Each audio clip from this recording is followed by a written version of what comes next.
My name is Cassidy. I am 29 years old, and my father just smashed a landscaping brick directly into my face. As the blood poured down my cheek and my vision blurred, my mother did not scream for help. Instead, she smirked and said, "Let us see if your perfect fiancé still loves you with that face." They thought they had just put me in my place. They had no idea they had just ignited their own absolute nightmare. Before I continue this story, let me know where you are watching from in the comments below. Hit like and subscribe if you have ever had to survive a toxic family who wanted to break you. The impact sounded like a dry branch snapping in half. 1 second I was standing on the concrete steps of my childhood home in the wealthy suburbs of Chicago, gripping my coat against the autumn chill. The next second, white-hot agony exploded across the right side of my face. The force of the blow threw me backward.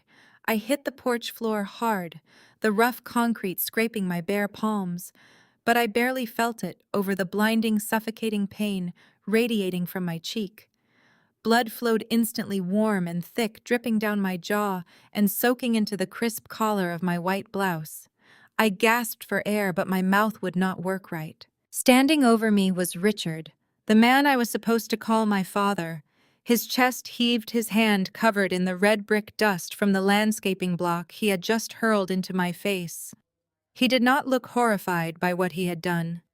He looked utterly satisfied. Behind him, standing in the open doorway, was my mother, Patricia.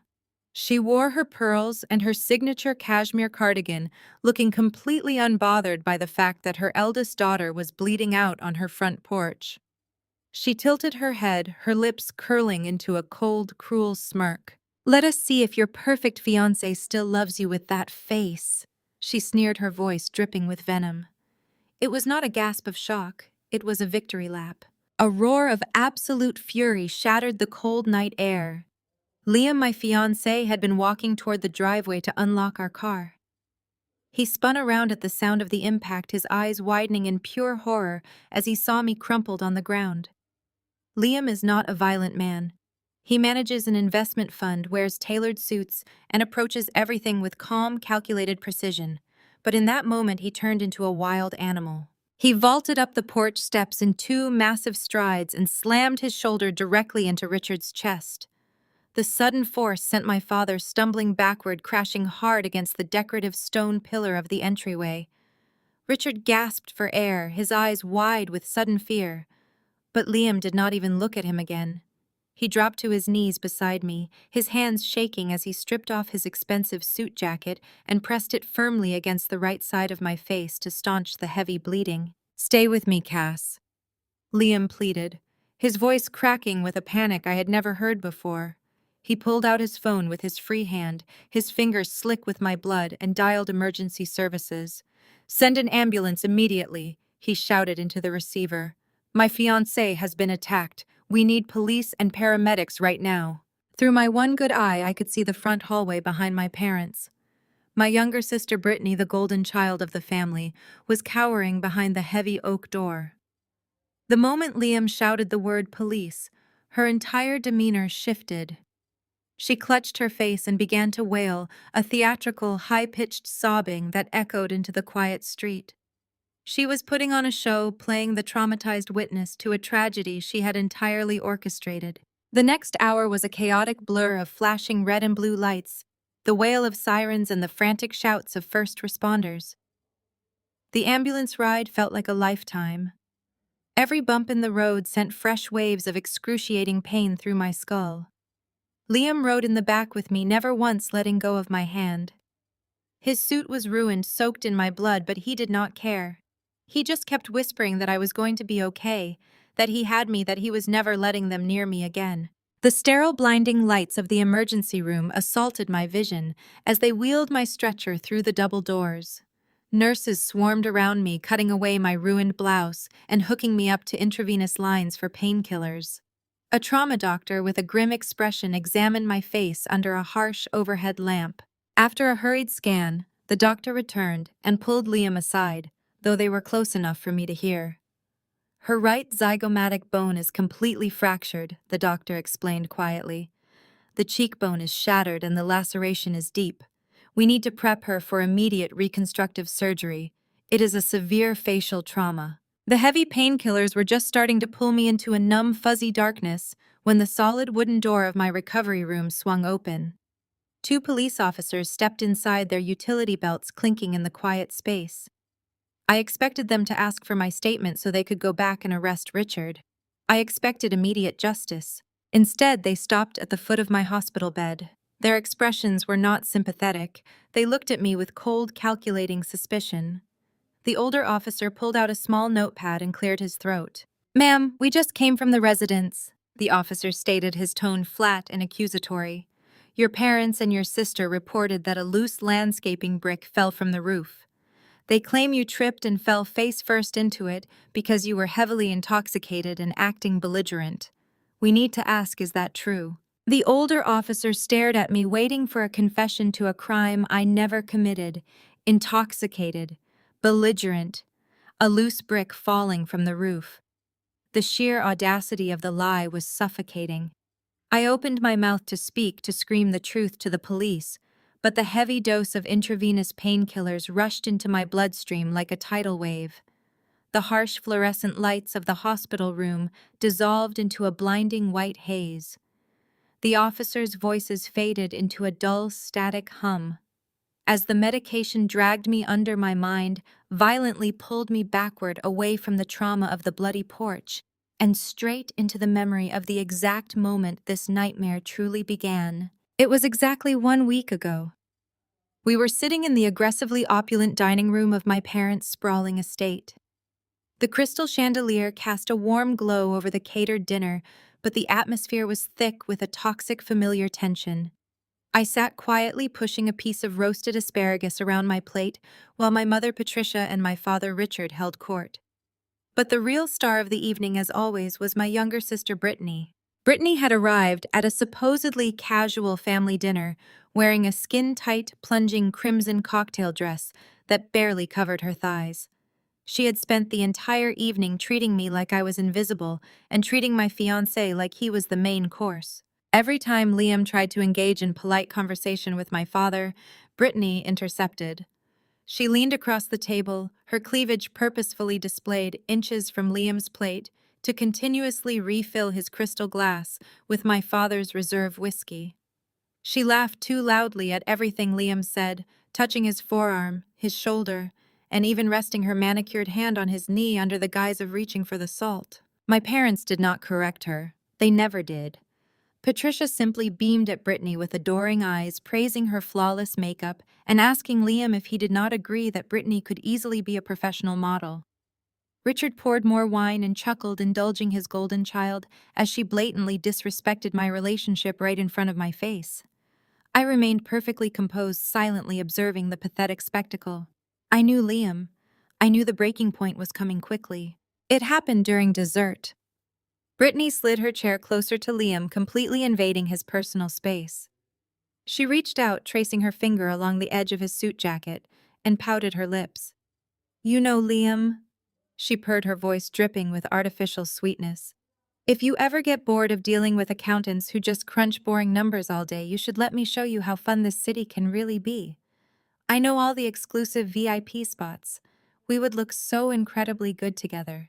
The dining room went dead silent. Even the clinking of silverware stopped. Liam did not flinch. He did not look embarrassed. He calmly reached over, removed Brittany's hand from his jacket, and dropped it back onto her lap, as if he had just touched something deeply unsanitary.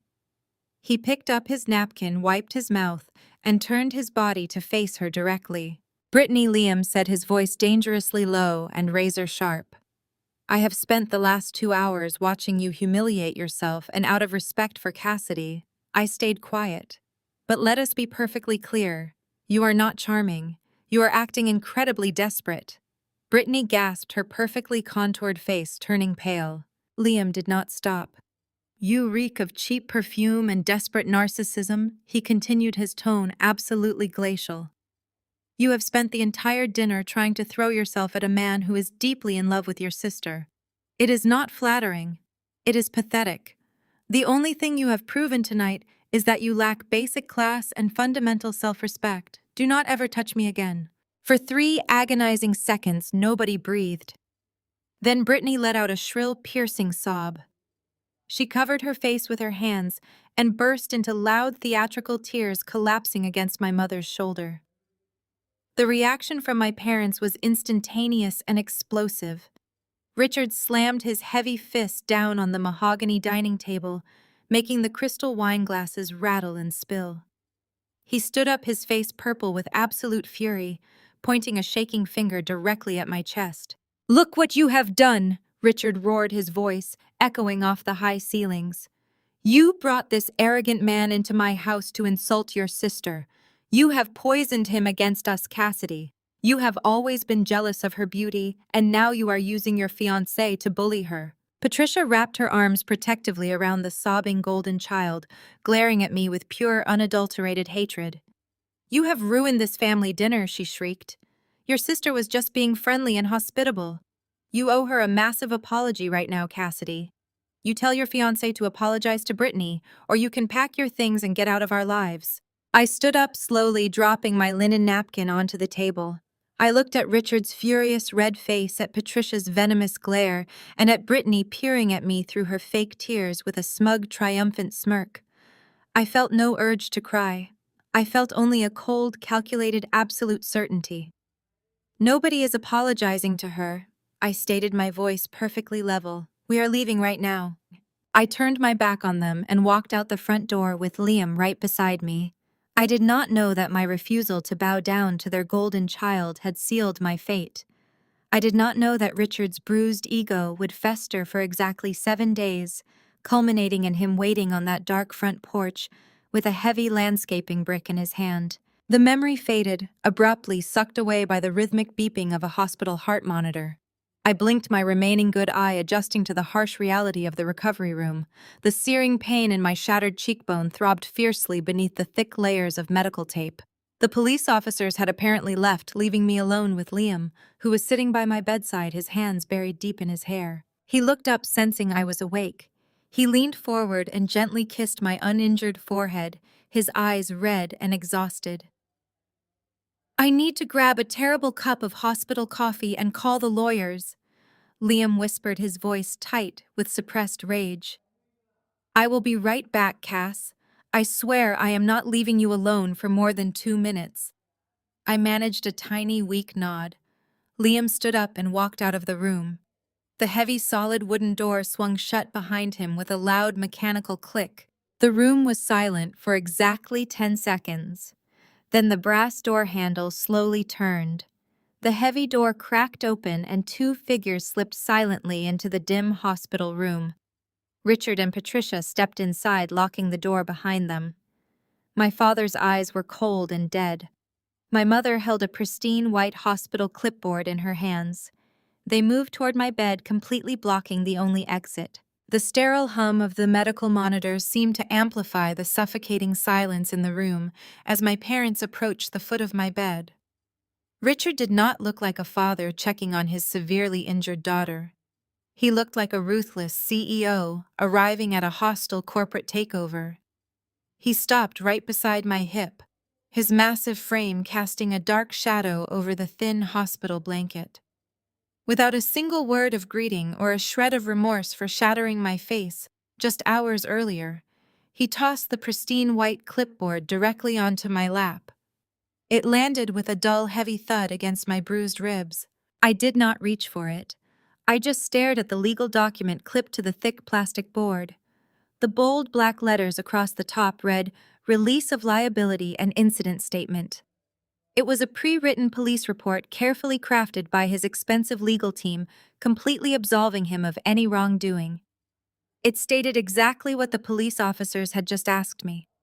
It claimed that a loose landscaping brick had fallen from the porch roof, and that my severe facial injuries were the result of a drunken, clumsy accident. At the very bottom of the page was a blank signature line waiting for my name. "Sign it, Cassidy," my father commanded. His voice was not loud, but it carried a terrifying edge of absolute authority. "You are going to sign that paper right now. When those officers come back to this room, you will tell them the exact story written on that page. You tripped. It was a tragic accident. End of discussion. I forced myself to speak through the agonizing pain radiating through my jaw. My voice was a broken, raspy whisper, but the defiance within it was crystal clear. I am not signing anything, Richard. You tried to destroy me. I am going to tell the police exactly what you did. Richard leaned over the bed, resting his heavy hands on the metal safety rails. His face was so close to mine I could smell the stale whiskey on his breath. You are going to sign it, he repeated, his tone dropping into a deadly whisper. Because if you breathe one word of the truth to those cops, I will personally see to it that your perfect little fiancé loses absolutely everything. I froze. Liam had nothing to do with this. But Richard saw the flicker of fear in my good eye and smiled a cold, predatory smile. You think Liam's boutique investment fund is bulletproof? My father sneered. You forget who I am, Cassidy. I own half the commercial real estate developers in this city. I sit on the board of 3 major construction unions. Half of Liam's biggest investors are men I play golf with every single Sunday. If you do not corroborate the falling brick story tonight, I will make 5 phone calls tomorrow morning. I will trigger a massive bank run on his fund. I will pull every string I have to ensure his investors pull their capital simultaneously. I will bankrupt him before the market closes on Monday, and I will make sure he knows it was your fault. The threat hung heavy in the sterile hospital air. He was not bluffing. Richard was a ruthless businessman who crushed his rivals for sport. He would absolutely destroy Liam's career and financial future just to cover up his own violent crime. Before I could process the magnitude of his extortion, my mother stepped forward. Patricia did not look at the clipboard. She leaned down, her face hovering inches from my heavy gauze bandages. Her expensive floral perfume was nauseatingly strong in the small clinical room. She narrowed her eyes, inspecting the bloody tape and the visible bruising that had already spread down my neck. She did not look horrified by my shattered cheekbone. She looked repulsed by the aesthetic damage. You really should listen to your father, Cassidy. Patricia whispered, her voice laced with cruel mockery. You should be eternally grateful that Liam has not walked out the door already. Look at you. Let us be brutally honest. You were barely keeping his attention before, and now, with that hideous broken face, you are a total liability. He manages high net worth clients. He attends elite galas. He needs a beautiful partner on his arm, not a disfigured disaster. She reached out and tapped a manicured fingernail against the plastic clipboard on my lap. Signing this paper is the only way you can save his precious career. Patricia continued, her lips curling into a vicious sneer. It is the only leverage you have left to keep him around. If you ruin his business, he will drop you the second he realizes he is shackled to an ugly, broke pariah. Do the smart thing for once in your life and sign the document. Tears of hot, furious frustration stung my uninjured eye. They had me cornered. They were using the only person I truly loved as leverage to silence me. I looked down at the pen clipped to the board. My hand trembled as I slowly reached toward it. Suddenly, the lock on the heavy hospital door clicked. The door flew open with such violent force that it slammed against the drywall. Liam stood in the doorway holding 2 steaming cups of coffee. He took one look at Richard looming over my bed and Patricia sneering in my face. The coffee cups dropped from his hands, hitting the linoleum floor and splashing dark liquid across the pristine white tiles. Liam crossed the room in a blur of motion. He did not say a word. He simply grabbed Richard by the back of his expensive suit collar and yanked him backward with terrifying strength. Richard stumbled away from the bed, shouting in surprise. Liam ripped the clipboard right off my lap, snapping the plastic clip in half, and hurled the fraudulent document against the far wall. Get your hands off my daughter, Richard bellowed, trying to regain his balance and his authority. Liam did not stop. He grabbed my father by the lapels of his suit, shoved him bodily toward the hallway, and slammed him hard against the heavy metal doorframe. Richard gasped, his face turning bright red as Liam pinned him there. If you ever come within 50 feet of her again, I will not just call the police. Liam growled, his voice vibrating with a primal rage that made the hairs on my arms stand up. I will dismantle your entire pathetic empire brick by brick. I will ruin you, Richard. Now get out of this room before I throw you through the window. Patricia screeched, demanding security, but she scrambled backward into the hallway the moment Liam released his grip on Richard. My father straightened his ruined suit jacket, glaring at Liam with absolute venom. "You just made the biggest mistake of your miserable life, boy," Richard spat. Liam shoved them both completely out of the doorway. He was just about to slam the heavy door in their faces when two new figures appeared in the corridor, seamlessly blocking Richard and Patricia from leaving. I gasped, recognizing the tall, broad-shouldered man immediately. It was Derek, my older brother. He had estranged himself from our toxic family 5 years ago, moving to the opposite side of the country to escape Richard's suffocating control. Yet here he was, standing in a Chicago hospital corridor, looking down at our parents with utter disgust. Standing right beside Derek was his wife, Nia. Nia was a fiercely intelligent African-American woman, wearing a razor-sharp designer suit that screamed power and authority. She was a high-profile criminal defense attorney who ate arrogant men like my father for breakfast. I had only met her twice, but I knew her reputation. She was absolutely ruthless. Nia did not look at Richard or Patricia. She stepped right past them and walked directly into my hospital room, stopping at the foot of my bed. She pulled a sleek silver smartphone from her pocket and smiled a sharp, predatory smile that made my heart race with sudden, fierce hope. "The cops might buy those pathetic crocodile tears your parents are selling," Nia said, her voice ringing with crystal-clear authority as she tapped her phone screen.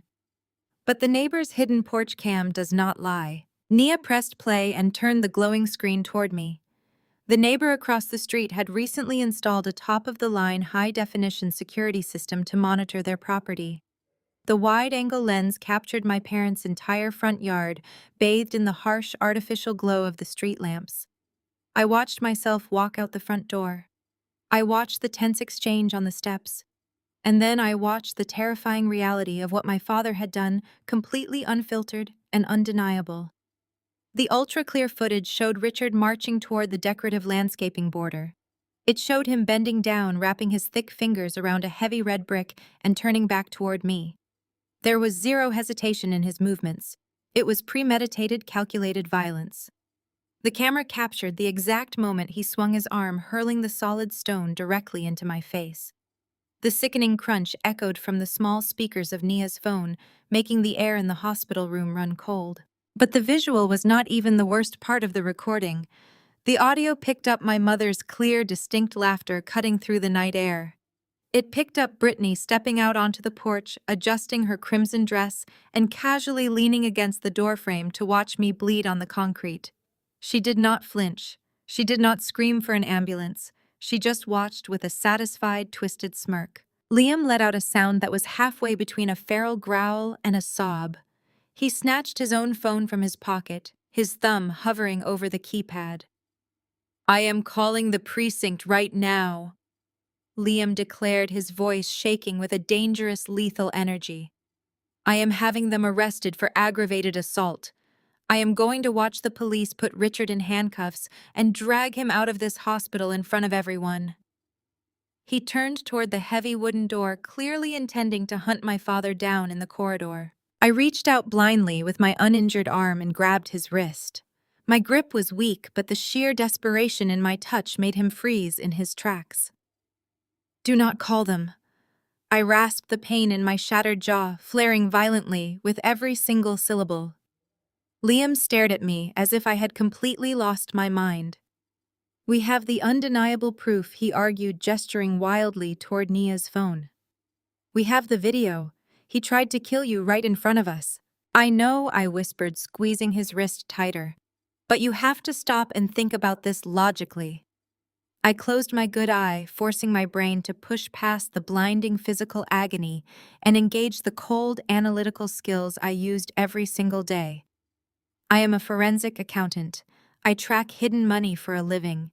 I dismantle complex corporate frauds by seeing the entire board, not just the immediate transaction. If you call the police right now, they will arrest him. It will be a massive, dramatic scene. But Richard is worth tens of millions of dollars. He will be booked, processed, and out on a massive cash bail before the sun even comes up. Nia crossed her arms and nodded slowly, stepping deeper into the conversation. She is absolutely right, Liam. As a defense attorney, I can tell you exactly how this plays out in the real world. Richard will hire a team of ruthless, highly paid sharks. They will drag the criminal trial out for 3 excruciating years.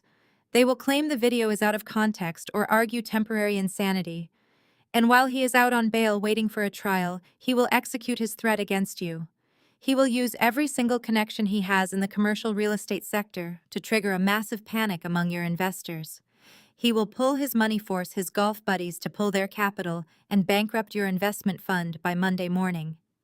He will destroy your life's work before he ever sees the inside of a courtroom. I cannot let him ruin you because of me, I told Liam, looking up into his devastated eyes. A simple assault charge is a slap on the wrist for a man with his kind of immense wealth. We are not going to settle for that. We are going to tear his entire empire down to the studs. I want total financial and social annihilation. We take his money, his reputation, and his freedom all at exactly the same time. Derek stepped forward, placing a supportive hand on his wife's shoulder. He looked down at me with a fierce, protective pride. I am in, Derek, said his voice rock solid. I know exactly where the family keeps the skeletons buried. Let us burn the entire facade to the ground. To execute a total financial teardown, I needed an impenetrable base of operations. The hospital was far too public, and my apartment was too vulnerable. Liam immediately arranged for a private medical transport. We bypassed standard discharge protocols and moved me directly into his ultra-secure downtown penthouse. The luxury building required biometric scanning for elevator access, and the penthouse itself occupied the entire top floor, completely isolated from the rest of the city. It had a dedicated fiber optic internet line originally installed for Liam's high-frequency trading algorithms. It was the perfect digital fortress. For the next 48 hours, I existed in a haze of prescription painkillers and ice packs. Liam transformed his massive glass-walled home office into a recovery room and command center. He brought in an adjustable medical bed, positioning it right next to a sprawling mahogany desk equipped with 4 high-resolution monitors. Despite the severe throbbing in my fractured cheekbone and the massive purple and yellow bruising blooming across the entire right side of my face, my mind had never been sharper. The physical pain was absolutely nothing compared to the cold, burning desire for absolute justice. I sat propped up against a mountain of pillows, typing lines of encrypted code to establish a secure virtual private network.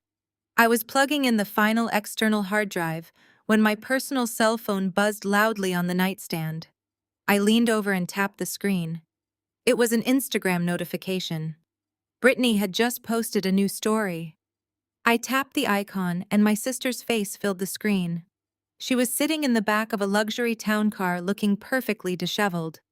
Her makeup was applied to look as though she had been crying for hours.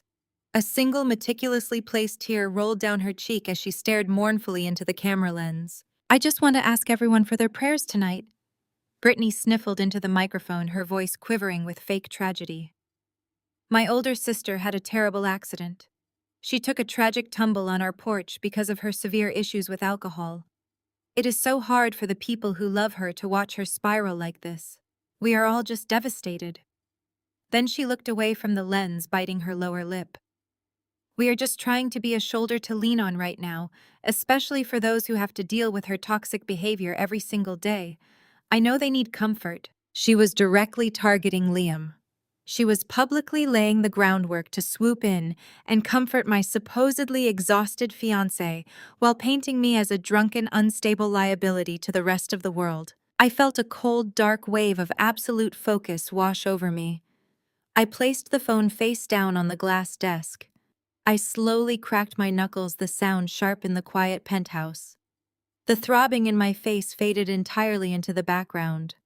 I turned my attention to the 4 glowing monitors in front of me and logged directly into the secure backend of the Internal Revenue Service corporate database. The IRS database was just the starting line.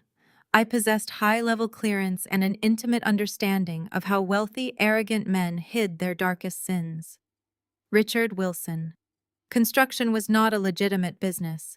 It was a financial labyrinth designed to deceive. I pulled up decades of public tax filings, then meticulously cross-referenced them with semi-private vendor registries, commercial loan applications, and municipal building permits. I did not look at Richard as a father anymore. I did not see a family patriarch. He was simply a hostile corporate entity, and I was the apex predator sent to completely dismantle him. I bypassed every standard ethical boundary a daughter might have because familial loyalty had died the moment he shattered my face on that concrete porch.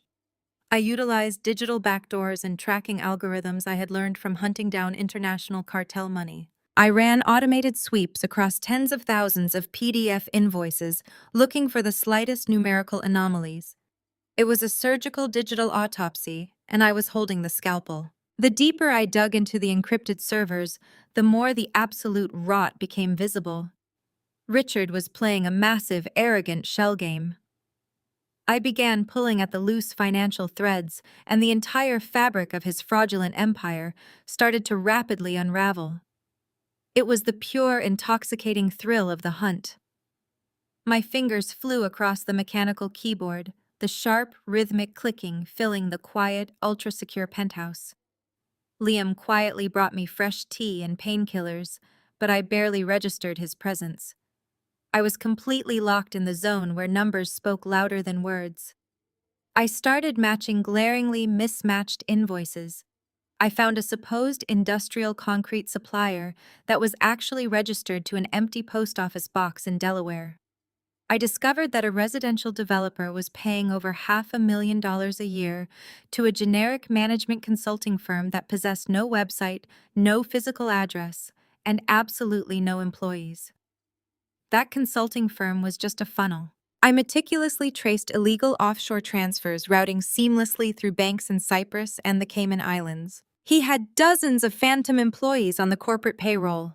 These non-existent workers were drawing six-figure salaries straight into dummy accounts that fed directly back to a master holding company controlled entirely by Richard. He was purposely bleeding his own legitimate business dry to aggressively evade federal taxes and hide his liquid assets. It was a sloppy, incredibly arrogant mess. He truly thought that because he built luxury houses in the wealthy suburbs, he was somehow smarter than the federal government. He was dead wrong. I sifted through decades of deep financial sediment. Hours bled seamlessly into the dead of night. The glittering city lights of Chicago sparkled outside the massive floor-to-ceiling windows, but my entire universe was reduced to the raw data scrolling rapidly across the four high-definition screens. Then my tracking software flagged it. I found an anomaly that did not fit the established pattern of his standard corporate tax evasion. It was an old dormant personal bank account, buried deep under three complex layers of dummy corporations. It had been completely untouched for 5 long years, but its transaction history was perfectly preserved in the digital banking archives. I isolated the hidden account and ran a comprehensive historical audit. Exactly 10 years ago, there was a massive singular wire transfer. It was not a steady, calculated trickle of laundered corporate money. It was a direct, brutal financial extraction. I pulled the original wire routing numbers and cross-referenced the sender details through an encrypted terminal. The name on the origin account made the blood in my veins run completely cold. It was an estate trust. Specifically, it was the private estate trust of my late grandmother Eleanor. I immediately pulled the original legal mandate for the trust, leveraging a highly secure contact at the state probate office. The archived legal documents slowly loaded on my right monitor, and the terrible truth hit me harder than the physical brick Richard had smashed into my face. The private trust was valued at exactly $1.5 million. The legal stipulations written by my grandmother were crystal clear and undeniably explicit. The money was a locked educational and developmental fund meant exclusively for Derek and me.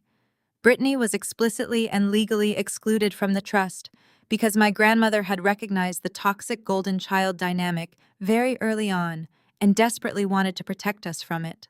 But that money never reached us. When grandmother died, Richard looked Derek and me directly in the eyes and told us the entire estate had been wiped out by unexpected medical debts and outstanding taxes. That was a horrific calculated lie. Richard had completely drained the secret trust fund. He had used his power as executor to forge our signatures, bypass the strict probate protections, and siphon every single penny into his offshore shell companies. He used our rightful inheritance, the money meant to secure our futures and reward our hard work, to bail out his failing construction business. And worse, he used it to fully fund Brittany's lavish, ridiculously expensive medical school lifestyle. He had literally stolen our future to buy his favorite narcissistic daughter a golden crown. The revelation that Richard had systematically looted a $1.5 million trust fund, legally belonging to Derek and me, settled over the penthouse office like a suffocating shroud.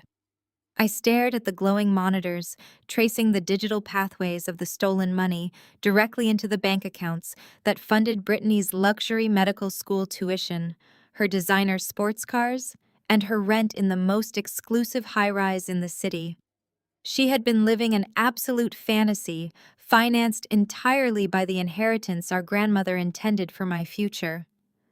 While I digested the sheer magnitude of this generational theft, Brittany was busy living entirely in a manufactured reality of her own making. Convinced that my shattered face had left me permanently broken, humiliated, and hiding away in absolute shame, she aggressively escalated her public social media campaign. My sister genuinely believed she had won. With me out of the picture, she turned her predatory focus entirely toward Liam. She began a calculated campaign of physical interception. Brittany somehow tracked his daily routine, likely bribing a valet or an assistant at his firm. Every morning, Liam visited a specific high-end cafe near the financial district to grab a black espresso before the global markets opened. Brittany started showing up there. She orchestrated pathetic theatrical run-ins. She would purposefully drop her expensive handbag right in his path, or bump into his shoulder while waiting in line, always dressed in plunging necklines and tailored skirts that left absolutely nothing to the imagination. She would put on a soft, breathy voice, offering herself as a sympathetic shoulder to cry on. She would whisper loudly enough for the other patrons to hear about how incredibly hard it must be for a successful man like him to deal with my sudden tragic downfall and supposed substance abuse. Liam did not give her a single inch. His reactions were absolute ice. When she bumped into him, he simply stepped backward, brushing his suit jacket as if a stray dog had brushed against his leg. He ordered his espresso without acknowledging her presence and walked out the glass doors without a single backward glance. To a normal, rational human being, this level of glacial public rejection would be deeply humiliating. But Brittany was completely insulated by her own toxic narcissism. Her twisted mind processed his absolute disgust as a strategic game. She convinced herself that Liam was merely playing hard to get, constrained by a foolish sense of loyalty to her broken sister, but secretly desiring a massive upgrade. She decided she needed a much grander stage to force his hand and secure her prize. She took this delusion straight back to the family estate. Richard and Patricia operated in an echo chamber of supreme arrogance, making them the perfect audience for Brittany's next move. She pitched the idea of throwing a massive partnership gala to be held at the sprawling family mansion. Ostensibly, the event was designed to celebrate Richard's recent commercial real estate expansions into new metropolitan markets. In reality, the gala was a highly orchestrated trap. It was a calculated ploy to publicly corner Liam. They intended to use the presence of hundreds of high-profile guests, wealthy real estate investors, local politicians, and city socialites to pressure Liam into formally associating with the Wilson family name. Richard loved the idea. His ego demanded an audience. Furthermore, he planned to use the glittering evening to officially announce Brittany as a new managing partner in a fictitious joint healthcare venture, solidifying her status as his golden child and establishing her as the city's most eligible successful bachelorette. They firmly believed Liam cared so deeply about his professional public image that he would never dare cause a scene or reject their advances in front of his elite peers. They thought they could simply absorb his boutique investment fund into their corrupt empire by forcing a public alliance. They were absolutely convinced that if they put Brittany in a stunning dress and handed Liam a microphone, he would fold instantly and forget I ever existed. Down in the secure downtown penthouse, the fallout of this grand delusion arrived via private courier. I was deep in the forensic accounting software analyzing a fresh batch of offshore routing numbers from the Cayman Islands when the building concierge sent up a heavy cream-colored envelope. Liam walked into the glass-walled office, his jaw clenched tight, and dropped it onto the mahogany desk right beside my glowing keyboards. It was a thick, professionally embossed invitation dripping in excessive gold foil. I picked it up, my bruised fingers tracing the raised lettering. The envelope was addressed exclusively to Liam. My name was nowhere to be found on the thick cardstock. The blatant disrespect was palpable, but it was not the invitation itself that encapsulated the sheer audacity of my family. I flipped the heavy card open. Stuck right to the center of the elegant cursive text was a bright yellow square. It was a handwritten post-it note, written in Patricia's elegant, swooping handwriting. The ink was dark blue, the message cruel, precise, and dripping with unearned superiority. Leave the baggage at home. It is time to upgrade. I stared at the bright yellow square of paper adhered to the heavy cardstock. Leave the baggage at home. It is time to upgrade. The sheer brazenness of my mother's handwritten note was almost breathtaking. Liam did not throw the invitation away. He did not curse or shout. He simply picked up his gold monogrammed pen from the desk and flipped the elegant RSVP card over. With smooth, deliberate strokes, he checked the box indicating his attendance. In the blank space reserved for guests, he drew a thick, definitive black line. He sealed the response card inside the return envelope and handed it to his private courier. The message was sent. He was attending their grandiose event and he was coming completely alone. Across the city, inside the sprawling walls of my parents' estate, that single returned envelope sparked absolute euphoria. Through mutual social contacts and the digital trail of her public accounts, I watched the immediate fallout of Liam's fake capitulation. Brittany interpreted the solo RSVP as her absolute unmitigated victory. She genuinely believed her pathetic cafe encounters and my parents' heavy-handed social pressure had worked exactly as planned. In her twisted, narcissistic reality, Liam had finally recognized my supposed worthlessness and was arriving at the gala to publicly claim her. This delusion sent my sister into an immediate manic shopping frenzy. She swept through the most exclusive high-end boutiques in the downtown district, flanked by a team of fawning personal shoppers. She swiped Richard's platinum credit cards with reckless abandon, dropping tens of thousands of dollars in a single afternoon. She documented every second of it for her followers. She modeled diamond tennis bracelets and custom-tailored silk gowns, specifically seeking an outfit that would scream wealth, power, and undeniable seduction. She settled on a plunging emerald green dress, designed to mimic the exact shade she wore the night she first tried to steal Liam right in front of me at the family dining table. She was completely oblivious to the fact that her shopping spree was being tracked in real time through the very bank accounts I was actively preparing to obliterate. While Brittany played dress-up, the glass-walled penthouse had evolved into an absolute war room. The massive mahogany desk was now covered in printed spreadsheets, architectural blueprints of my father's commercial projects, and flowcharts, mapping out the complex offshore routing numbers. Derek stood by the window, reviewing the guest list for the upcoming gala, identifying every corrupt politician and crooked union boss Richard had invited. Liam was on the phone with his own crisis management team, quietly securing his investment funds against any potential blowback, shielding his clients from the massive blast radius we were about to create. I sat in the center of the storm, compiling the final pieces of the forensic puzzle. The stolen $1.5 million trust fund was the final nail in Richard's coffin. I meticulously documented every single wire transfer, every forged signature, and every dummy corporation he had used to drain our inheritance. I linked the stolen trust money directly to the property deeds of the very mansion where they were currently preparing to host their victory party.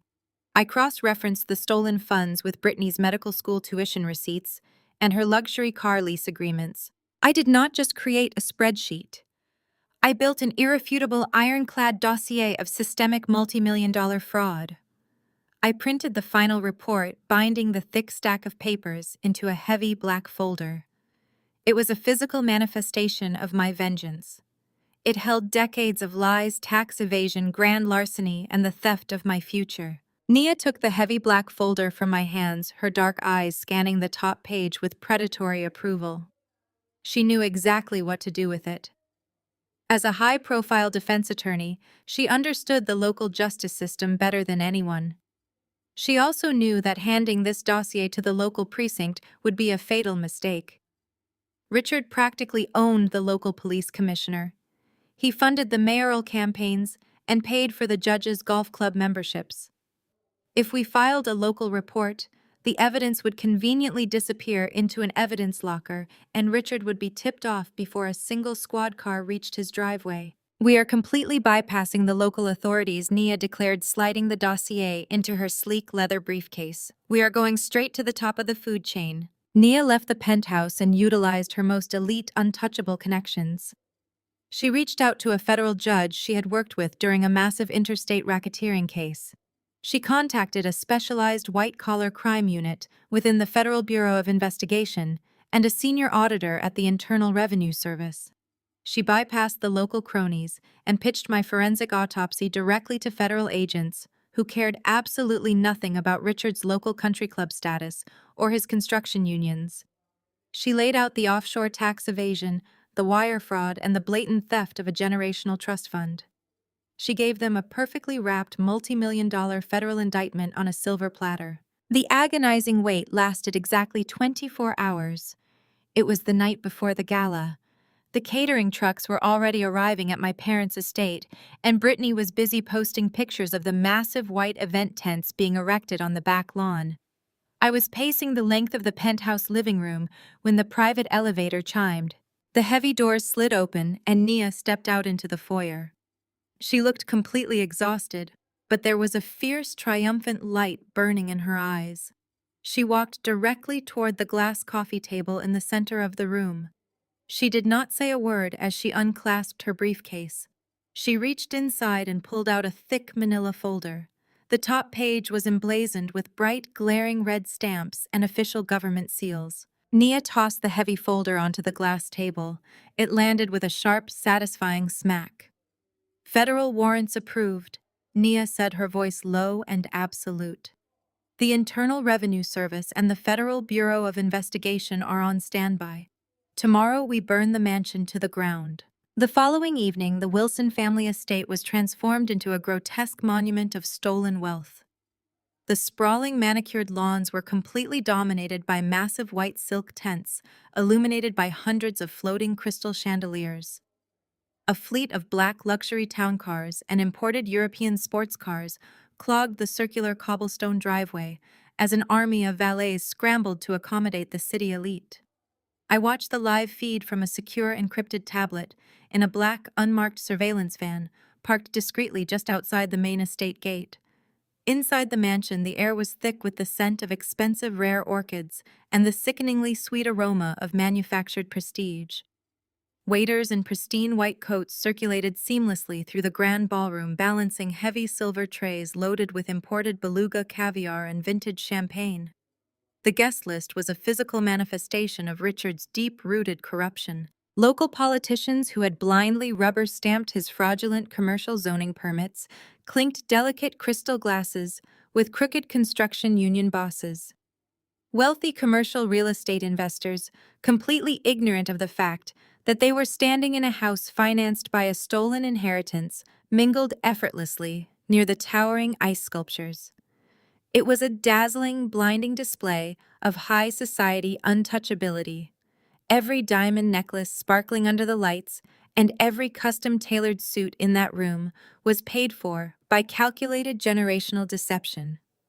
They drank and laughed fully, believing they were the untouchable kings of the city. Right on schedule, Liam made his highly anticipated entrance. He stepped through the towering front doors, wearing a razor-sharp midnight black tuxedo that cut a striking, powerful contrast against the pale marble foyer. He looked like a lethal apex predator stepping willingly into a gilded cage. The moment he crossed the threshold, Brittany struck. She materialized from the crowded room, like a hunting viper wearing the plunging emerald green silk gown she had purchased during her delusional manic shopping spree. She immediately latched onto his arm, weaving her manicured fingers tightly through his, and dragging him directly toward the designated press wall where local society photographers were stationed. The camera flashes erupted in a blinding strobe effect, capturing her fabricated victory. Brittany leaned heavily against Liam, thrusting her chest forward and tilting her head to project the perfect, undisputed image of a wealthy power couple. She was purposefully projecting her voice over the elegant string quartet, making absolutely certain the surrounding investors and socialites heard every single word. She dropped calculated, heavy-handed hints about merging their corporate assets. She laughed loudly and artificially, talking about their shared bright future and how perfectly his boutique investment fund would align with the prestigious Wilson family legacy. She practically announced a phantom engagement right there on the red carpet, spinning a web of complete fiction. Liam did not pull away. He did not cause a scene or rip his arm from her grasp. He played his part with an icy, terrifying politeness. His handsome face was a perfectly carved, unreadable mask of cold compliance. He nodded at the corrupt politicians and offered stiff, calculated smiles for the flashing cameras. Every muscle in his jaw was ticking with suppressed lethal energy. He let her parade him around the ballroom like a conquered prize, knowing exactly what was waiting in the shadows just beyond the property line. He was the perfect, flawless Trojan horse, keeping their arrogant attention entirely focused on the glittering illusion while the federal net silently and irreversibly closed around the perimeter of the estate. The classical string quartet gracefully faded out as a sharp, rhythmic chiming echoed across the cavernous ballroom. Richard had taken his elevated position on the landing of the sweeping dual mahogany staircase. He stood directly under the warm golden glow of the central chandelier, looking every bit the triumphant, undisputed patriarch, tapping a silver spoon against a crystal champagne flute. The low, buzzing murmur of hundreds of wealthy guests slowly died down as the crowd turned their collective attention to their host. Patricia stood 2 steps below him, smiling benevolently at the elite crowd, her posture screaming manufactured grace. Down on the main floor, Brittany remained firmly anchored to Liam at the base of the stairs, practically vibrating with arrogant anticipation. Richard cleared his throat, his voice booming through the hidden state-of-the-art microphone system, projecting absolute, unshakable authority. He welcomed his esteemed business colleagues, his vital political allies, and his trusted financial investors. He spoke grandly and hypocritically about the Wilson family legacy, about building solid ethical foundations that last for generations. He talked about family loyalty, market expansion, and the glorious, unstoppable future of his commercial empire. Then he turned his arrogant, confident gaze directly down to where Liam stood, trapped beside his favorite daughter. Richard raised his glass high, pivoting his speech to formally welcome a very special, highly valued guest to their exclusive inner circle. He began hinting broadly at a permanent, lucrative partnership that would cement their absolute dominance in the city market. He was seconds away from officially announcing Brittany as a new managing partner and publicly attempting to bind Liam to their rapidly sinking ship. He never finished the arrogant sentence. The heavy double mahogany front doors at the far end of the grand foyer did not just open. They swung inward with such sudden violent force that the heavy brass handles slammed against the marble walls, echoing like a sharp physical gunshot through the suddenly silent ballroom. The entire crowd whipped around collectively, gasping in shock. The background music screeched to a complete agonizing halt as the cellist dropped his bow. I stepped over the threshold and walked directly into the blinding light of the crystal chandelier. The sea of wealthy guests instinctively parted like water, making a wide, clear path for me. I was flanked instantly by Derek on my right and Nia on my left, moving with synchronized, lethal purpose. I was not wearing my usual dark, tactical surveillance clothes. I was draped in a breathtaking floor-length crimson gown that demanded absolute total attention. The deep red fabric trailed behind me like spilled blood on the polished marble. My dark hair was pulled back and tightly pinned, completely exposing the left side of my face to the entire room. I wore absolutely no makeup over the injury. The healing, jagged red scar sliced across my cheekbone like a brutal, undeniable badge of war. The silence in the mansion was absolute and deafening. I stared directly up the grand staircase, locking my eyes with the man who put it there. The silence that gripped the grand ballroom was absolute, heavy, and suffocating. The string quartet had ceased their playing so abruptly that the final discordant scrape of a bow against a cello string hung in the air like a physical warning. The sea of wealthy guests, local politicians, and corrupt union bosses stared at the violent disruption at the front doors, their champagne flutes frozen halfway to their lips. Patricia was the very first to shatter the frozen tableau. Her carefully manufactured aristocratic grace evaporated in an instant, entirely replaced by a venomous, uncontrollable fury. She practically lunged down the first few marble steps of the grand staircase, her silk gown pooling around her ankles as she pointed a trembling, manicured finger directly at my chest. Her voice cut through the cavernous space, shrill and echoing with absolute indignation. She screamed for the private security detail, demanding they immediately remove this deranged woman from her home. Heavy, rapid footsteps sounded against the polished floorboards as four burly men in dark, tailored suits pushed their way through the parted crowd of socialites. They approached rapidly, their hands reaching out to grab my arms and physically drag me back out into the cold night. I did not flinch.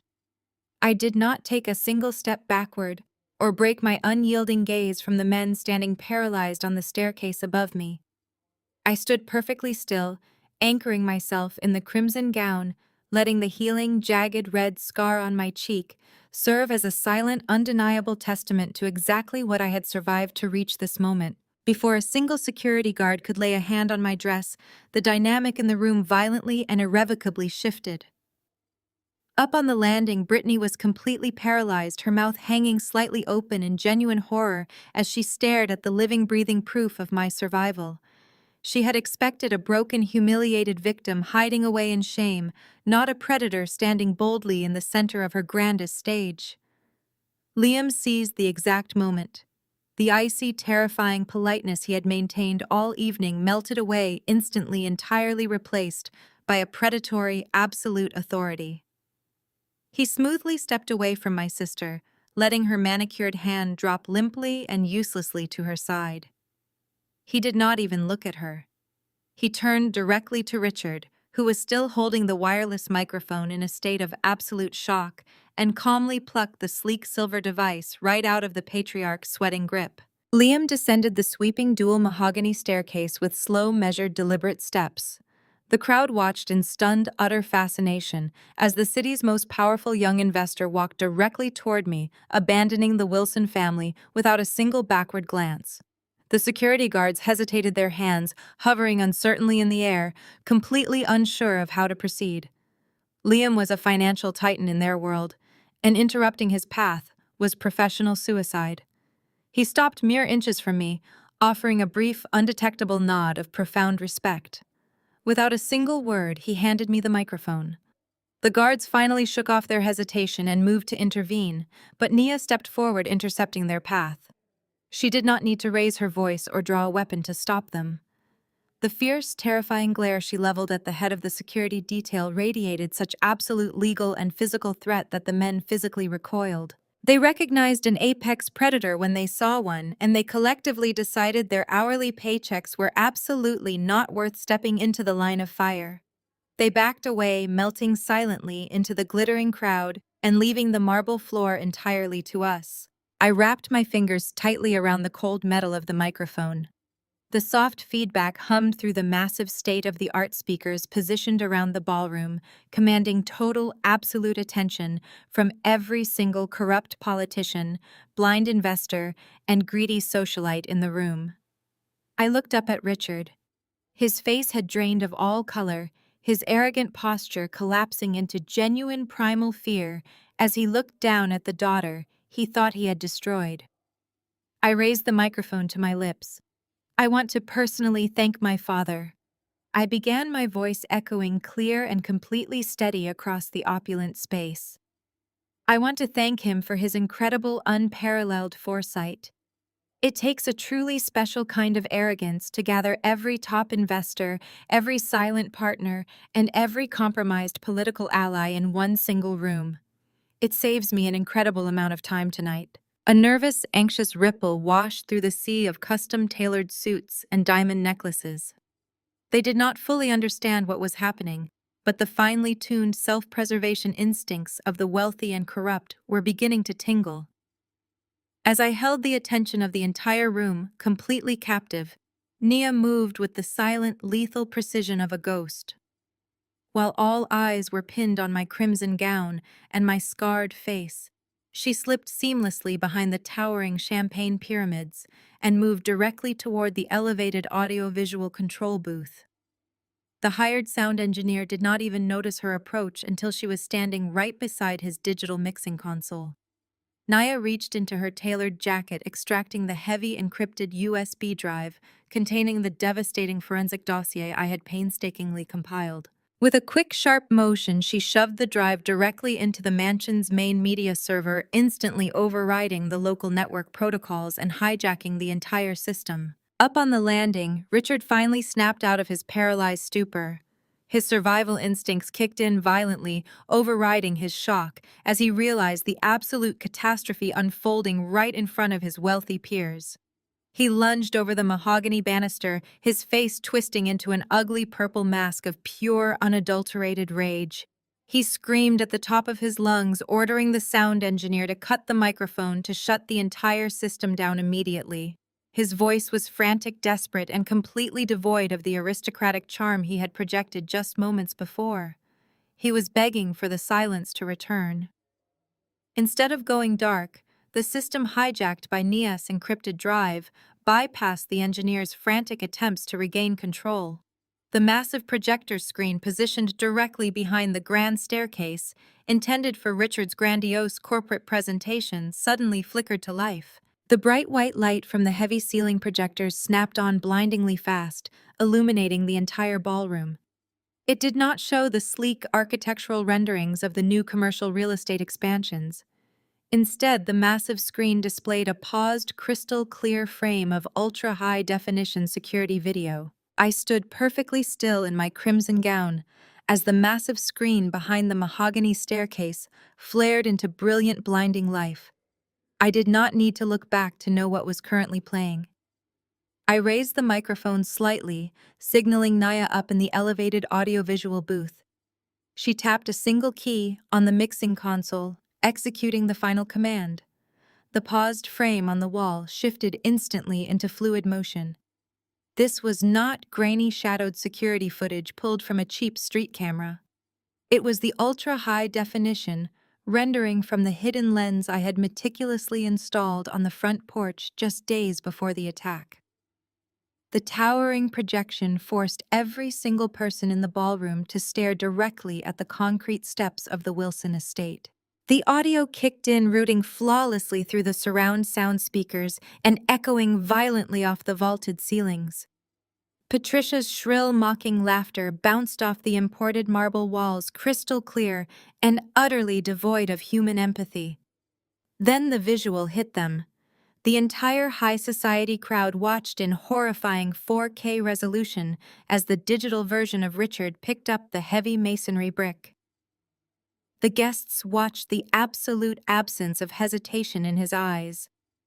They watched the brutal downward arc of his arm, the sickening wet crunch of the brick making direct impact with my cheekbone crackled through the high-fidelity speakers amplified to a deafening, gut-wrenching volume.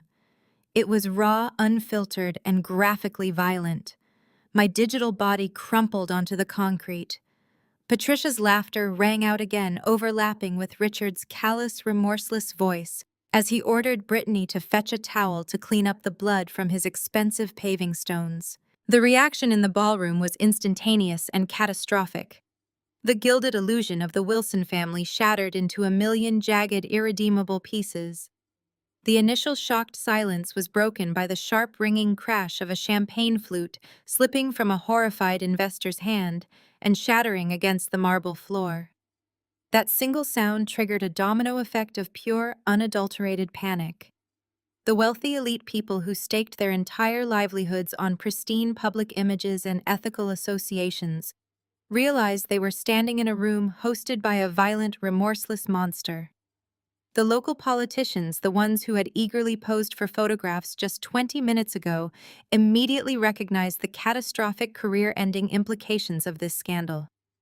They scrambled toward the exit doors, pushing past bewildered waiters and knocking over silver trays loaded with caviar in a desperate, undignified stampede to distance themselves from the toxic blast radius. Women in custom-tailored gowns tripped over their own hems, while powerful businessmen actively shoved each other out of the way to reach the coat check to avoid being associated with the Wilson name for even 1 second longer. Richard completely lost his mind. The mask of the refined, untouchable patriarch vanished, entirely replaced by the cornered, rabid animal I had seen on that porch. He lunged awkwardly up the remaining stairs toward the hidden projection unit, his tuxedo jacket catching on the mahogany banister and ripping violently at the shoulder seam. He reached the top landing, panting heavily, and wildly grabbed the thick black power cord connecting the main projector to the wall outlet. With a guttural, furious roar, he yanked the cord backward, tearing the heavy plug right out of the socket in a shower of blue sparks. The massive screen went instantly black, plunging the staircase back into shadow. But the desperate, violent physical act was entirely futile. The damage was permanently, irreversibly done. Hundreds of the most powerful people in the city had just watched him commit a brutal, aggravated assault in high definition. Down on the main floor, Brittany refused to accept reality. The foundations of her luxurious stolen life were crumbling around her, and she reacted with pure, shrieking denial. She stomps her expensive stilettos against the floor, her emerald dress swishing frantically as she spun to face the fleeing crowd. Her voice rose to a piercing, hysterical pitch, desperately trying to drown out the murmurs of absolute disgust echoing through the emptying ballroom. She grabbed the sleeves of fleeing investors, begging them to stop and listen to her. She pointed a manicured, trembling finger directly at my scarred face. She screamed that the video was a complete fabrication, a malicious, technologically manufactured lie. She wildly claimed it was an artificial intelligence deepfake, a sophisticated digital hoax created by a jealous, deranged, and bitter sister who simply could not handle being the failure of the family. She begged the remaining guests to ignore the screen, insisting that her father was a pillar of the community and that the footage was nothing more than a desperate, pathetic attempt to extort their hard-earned wealth. She looked toward Liam, expecting him to validate her lies, but he remained standing exactly where he was, offering her nothing but a gaze of absolute Arctic contempt. The crowd hesitated for a fraction of a second near the doors. The concept of deepfake technology planted a tiny microscopic seed of doubt in the minds of the older, less tech-savvy guests who desperately wanted to protect their financial investments in Richard's company. They paused, looking back and forth between Brittany's hysterical performance and my silent, unwavering stance. That was the exact moment Nia stepped out from the shadows of the audiovisual booth. She walked with slow, measured authority directly into the center of the ballroom, her heels clicking sharply against the marble. She placed herself squarely between Brittany's frantic meltdown and the paralyzed remnants of the high society guests. She reached into her tailored blazer and pulled out a thick stack of official court-stamped documents. She held them up, flashing her gold-embossed legal credentials under the bright chandelier light. Her voice was calm, piercing, and utterly devoid of mercy. It completely cut through Brittany's frantic screeching, commanding the absolute attention of every single person left in the room. "It is not AI," Princess Nia declared, her dark eyes locking onto my sister's pale, terrified face. She slapped the heavy stack of federal warrants hard against the glass top of a nearby cocktail table. "And that is exactly what I told the federal judge when he signed these aggravated assault warrants 2 hours ago." Nia's words hung in the air with the weight of an executioner's blade. Richard stared at the stack of federal warrants resting on the cocktail table, his eyes wide and unblinking. The color drained from his face at an alarming rate, leaving him looking like a hollowed-out shell of the untouchable patriarch he had pretended to be just moments prior. The sheer gravity of aggravated assault charges was finally penetrating his arrogant mind. The reality of a cold concrete cell was violently replacing his dreams of corporate expansion and high society dominance. He looked down at his own hands, the hands that had wielded that brick, and then slowly looked up at me, his jaw working soundlessly. The remaining elite guests who had not already fled toward the exits took a collective synchronized step backward, treating Richard as if he carried a highly contagious lethal disease. He was ruined. He was going to prison for a brutal, violent attack caught on tape. But I was not finished. I raised the cold metal microphone back to my lips, my voice slicing effortlessly through the terrified, suffocating silence of the ballroom. "You actually thought that was the grand finale, Richard?" I asked, my tone echoing with a lethal clinical precision. "You thought exposing your violent temper was the end of the line. The assault was just the appetizer. The brick you took to my face was nothing more than a desperate, sloppy, panic-induced attempt to cover up what you were truly hiding behind this gilded facade." Before Richard could even attempt to formulate a defense, Nia tapped a single command into the audio-visual mixing console.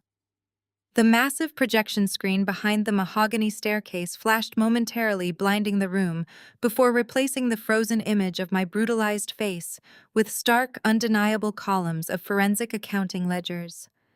The numbers were meticulously highlighted in bright, damning crimson. I read the summaries aloud, ensuring every syllable reached the furthest corners of the estate. "Let us talk about the prestigious ethical family legacy you love to brag about to these investors," I announced. "Let us talk about my grandmother's trust fund. The one you swore to the estate lawyers was tied up in impenetrable probate. It was never in probate, it was being systematically bled dry." I detailed the exact transfers, reading off dates, offshore routing numbers, and wire amounts that made the remaining board members in the room pale in absolute horror. $1.5 million, I stated, letting the massive sum hang heavy and oppressive in the air. Siphoned directly from an untouchable secure account to finance the magnificent manufactured illusion of your favorite daughter. I pointed directly at Brittany, who shrank back against the wooden banister, her arrogant posture entirely broken. "Every designer handbag, every imported sports car, every luxury European vacation, and that absurd emerald silk gown you are wearing right now. None of it was earned. It was all stolen dollar by dollar from a dead woman's final wishes." Brittany shook her head wildly, tears of pure humiliation ruining her immaculate, flawless makeup. "That is a lie," she screamed, her voice lacking all the conviction and power of her earlier outbursts. "Daddy is a brilliant businessman. He provided for us. He built an empire." I offered a cold, humorless smile that did not reach my eyes. "Oh, he is a brilliant businessman, Brittany. I will certainly give him that. But he did not provide for you. He weaponized you." I turned my attention back to the massive projection screen as Nia pulled up the next devastating batch of encrypted files. These were not simple trust fund ledgers. These were official federal tax returns, highly classified corporate and corporation documents, and offshore banking receipts spanning the last 10 years of the Wilson family empire. "My father has not paid a single cent in legitimate corporate taxes in a decade," I revealed to the horrified crowd of wealthy investors, watching their faces contort as they collectively realized their own financial portfolios were now inextricably linked to a massive federal crime. He built a complex labyrinth of shell companies, phantom logistics firms, and offshore holding accounts to hide his stolen wealth and systematically evade the IRS. I turned my relentless gaze back to my sister. She was trembling violently now, her manicured hands gripping the stair railing so tightly, her knuckles were bone white. But a man as cowardly and deeply calculating as Richard Wilson never leaves his own fingerprints on the murder weapon, I told her softly, though the state-of-the-art microphone carried the devastating truth to every corner of the silent estate. He needed a front. He needed a legally binding proxy, Someone arrogant and desperate enough for approval to sign endless stacks of corporate paperwork without ever bothering to read the fine print. Someone who thrived on empty titles and manufactured prestige. I paused, letting the heavy realization dawn on the room before delivering the fatal, irreversible blow. Look at the signatures on the screen, Brittany. Look at the designated chief executive officer of every single dummy corporation funneling dirty money through the Cayman Islands.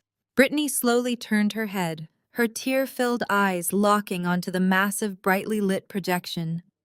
Her own flamboyant, looping signature was plastered across dozens of federal fraud documents and illegal offshore transfer authorizations. The remaining blood completely vanished from her face, leaving her looking like a terrified, hollow ghost. Her mouth opened and closed, but absolutely no sound came out. The horrifying, suffocating truth crashed down on her all at once, crushing the breath from her lungs. Her lavish, untouchable lifestyle had never been a reward for her loyalty. It was a carefully constructed, lethal trap. She was not the cherished golden child being groomed for corporate succession. She was the designated disposable fall guy. Legally, on paper, she was the sole architect and acting CEO of a multi-million-dollar international money laundering syndicate. Richard had proudly served his favorite daughter up on a silver platter to the federal government just to save his own skin. She looked down at her father, pleading for him to deny it, pleading for him to protect her, but Richard entirely avoided her gaze, staring miserably at the floor. As the crushing absolute weight of her imminent federal indictment paralyzed Brittany, a new sound pierced the dead silence of the mansion.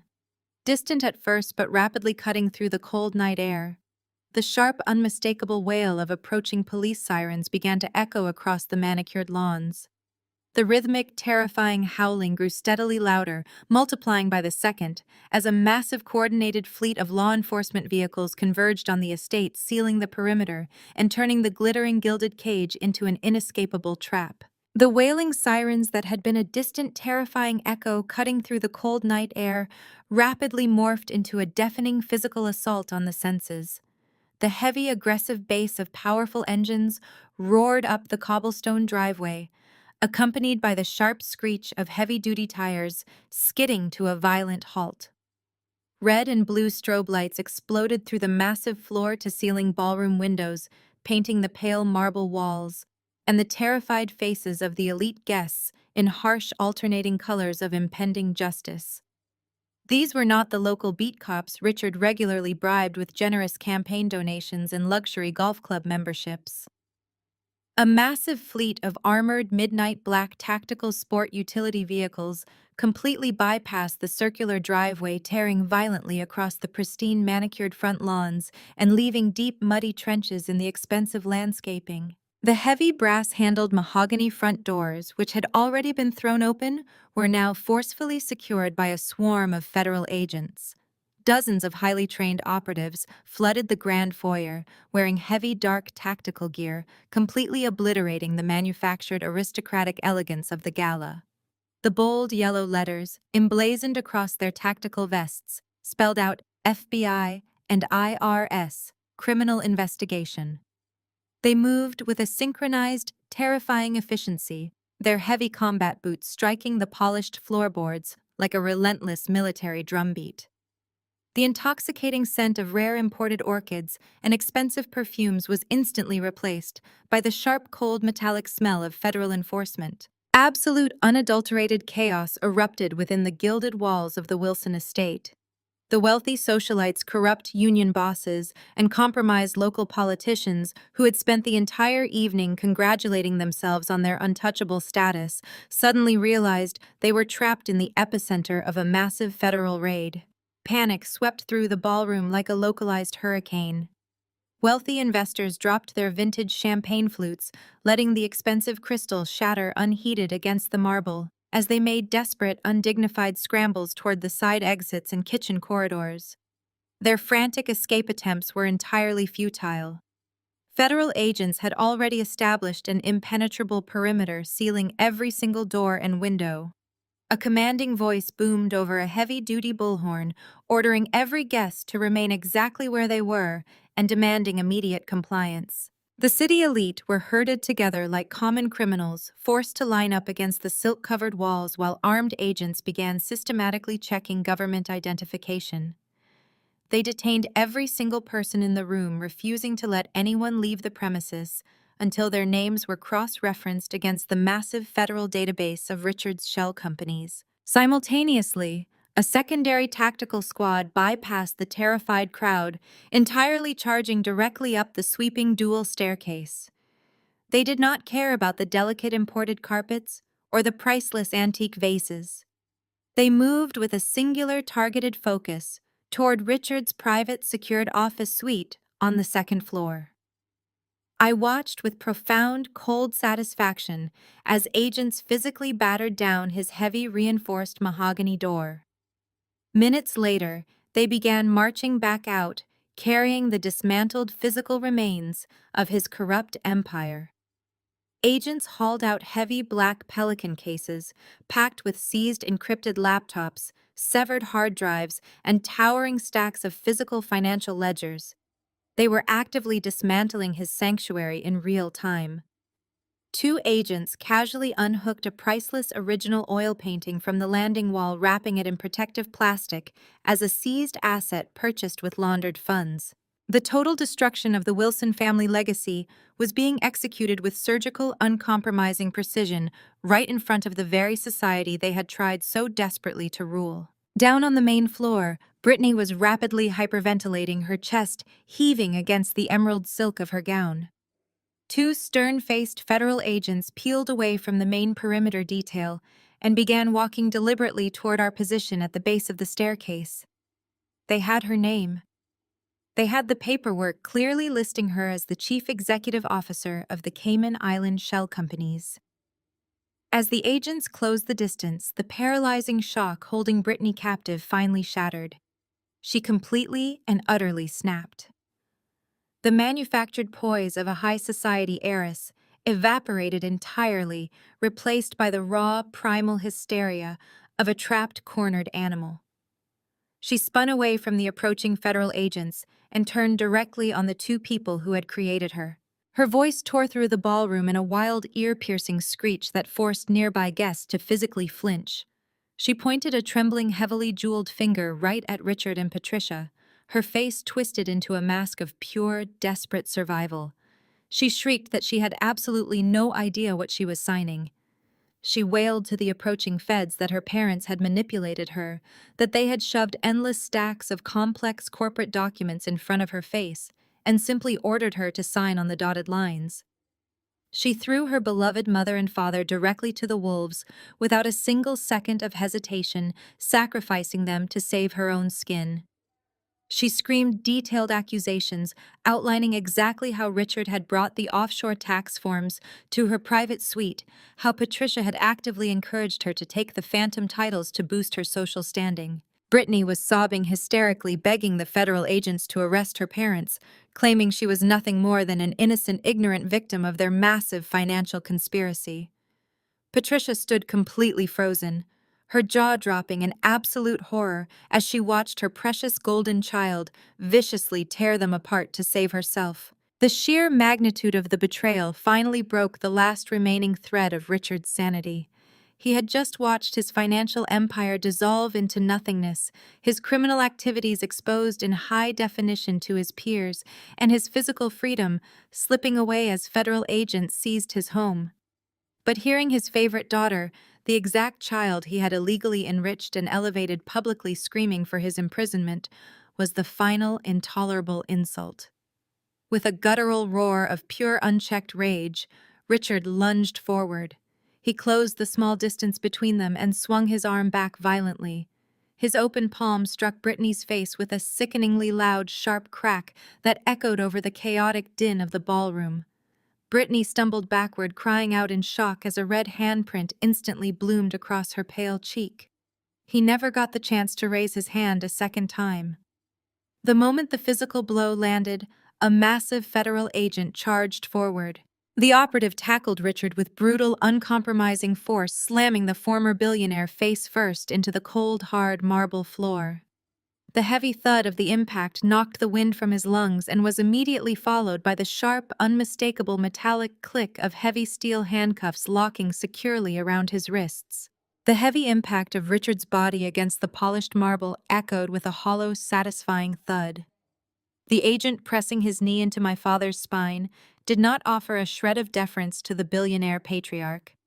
He swiftly wrenched Richard's arms backward, securing the heavy steel handcuffs with a sharp, definitive snap.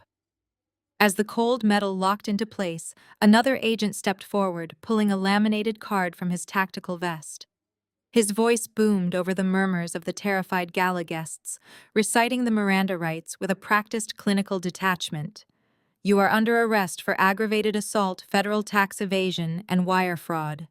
Anything you say can and will be used against you in a court of law.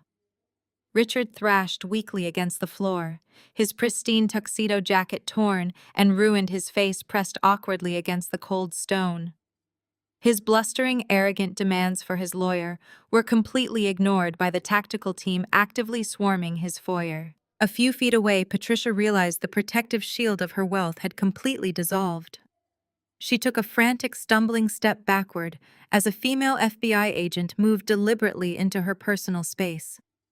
Patricia raised her hands, displaying her diamond rings as if they were a talisman against consequence.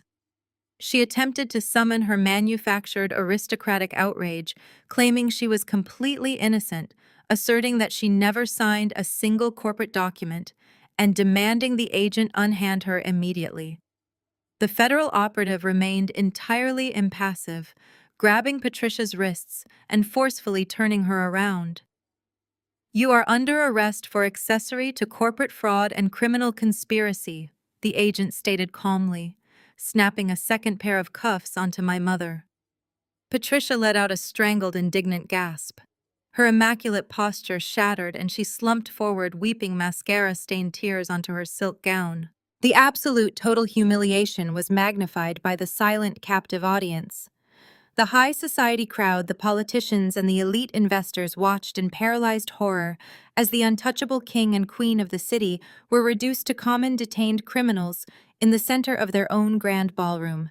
In the midst of the chaotic detentions, the room was a blur of tactical vests and sobbing socialites. Brittany saw her golden opportunity. Her initial strategy of throwing our parents to the wolves had spectacularly failed to grant her immediate immunity. The horrifying realization that her name was legally plastered across every single money laundering front had finally fully crystallized in her mind. Her survival instincts mutated instantly from verbal deflection to sheer panicked flight. I watched from my position near the landing as my sister silently kicked off her custom emerald stilettos, abandoning them on the marble floor to eliminate the sharp clicking of her heels. While the federal agents were occupied forcefully hauling Richard and Patricia up from the ground, Brittany dropped to her hands and knees. She moved like a desperate cornered rat, using the sprawling, terrified crowd as a human shield as she slithered toward the base of the grand staircase. Her emerald gown dragged heavily behind her, but she ignored it, entirely consumed by the singular goal of reaching her bedroom suite. She knew exactly what was sitting inside the hidden wall safe behind her walk-in closet. There were velvet boxes stuffed with diamond tennis bracelets, imported luxury watches, and banded stacks of emergency foreign currency. It was enough untraceable wealth to secure a private flight out of the country before the grand jury could even convene. She crawled up the mahogany stairs, staying flat against the ornate banister to avoid the sweeping beams of the police flashlights illuminating the foyer below. Her breathing was ragged and shallow. She reached the top landing, pulling herself up by the railing, believing by some absolute miracle that she had successfully slipped through the federal net. She turned toward the long, dimly lit corridor leading to the east wing, entirely focused on her impending escape.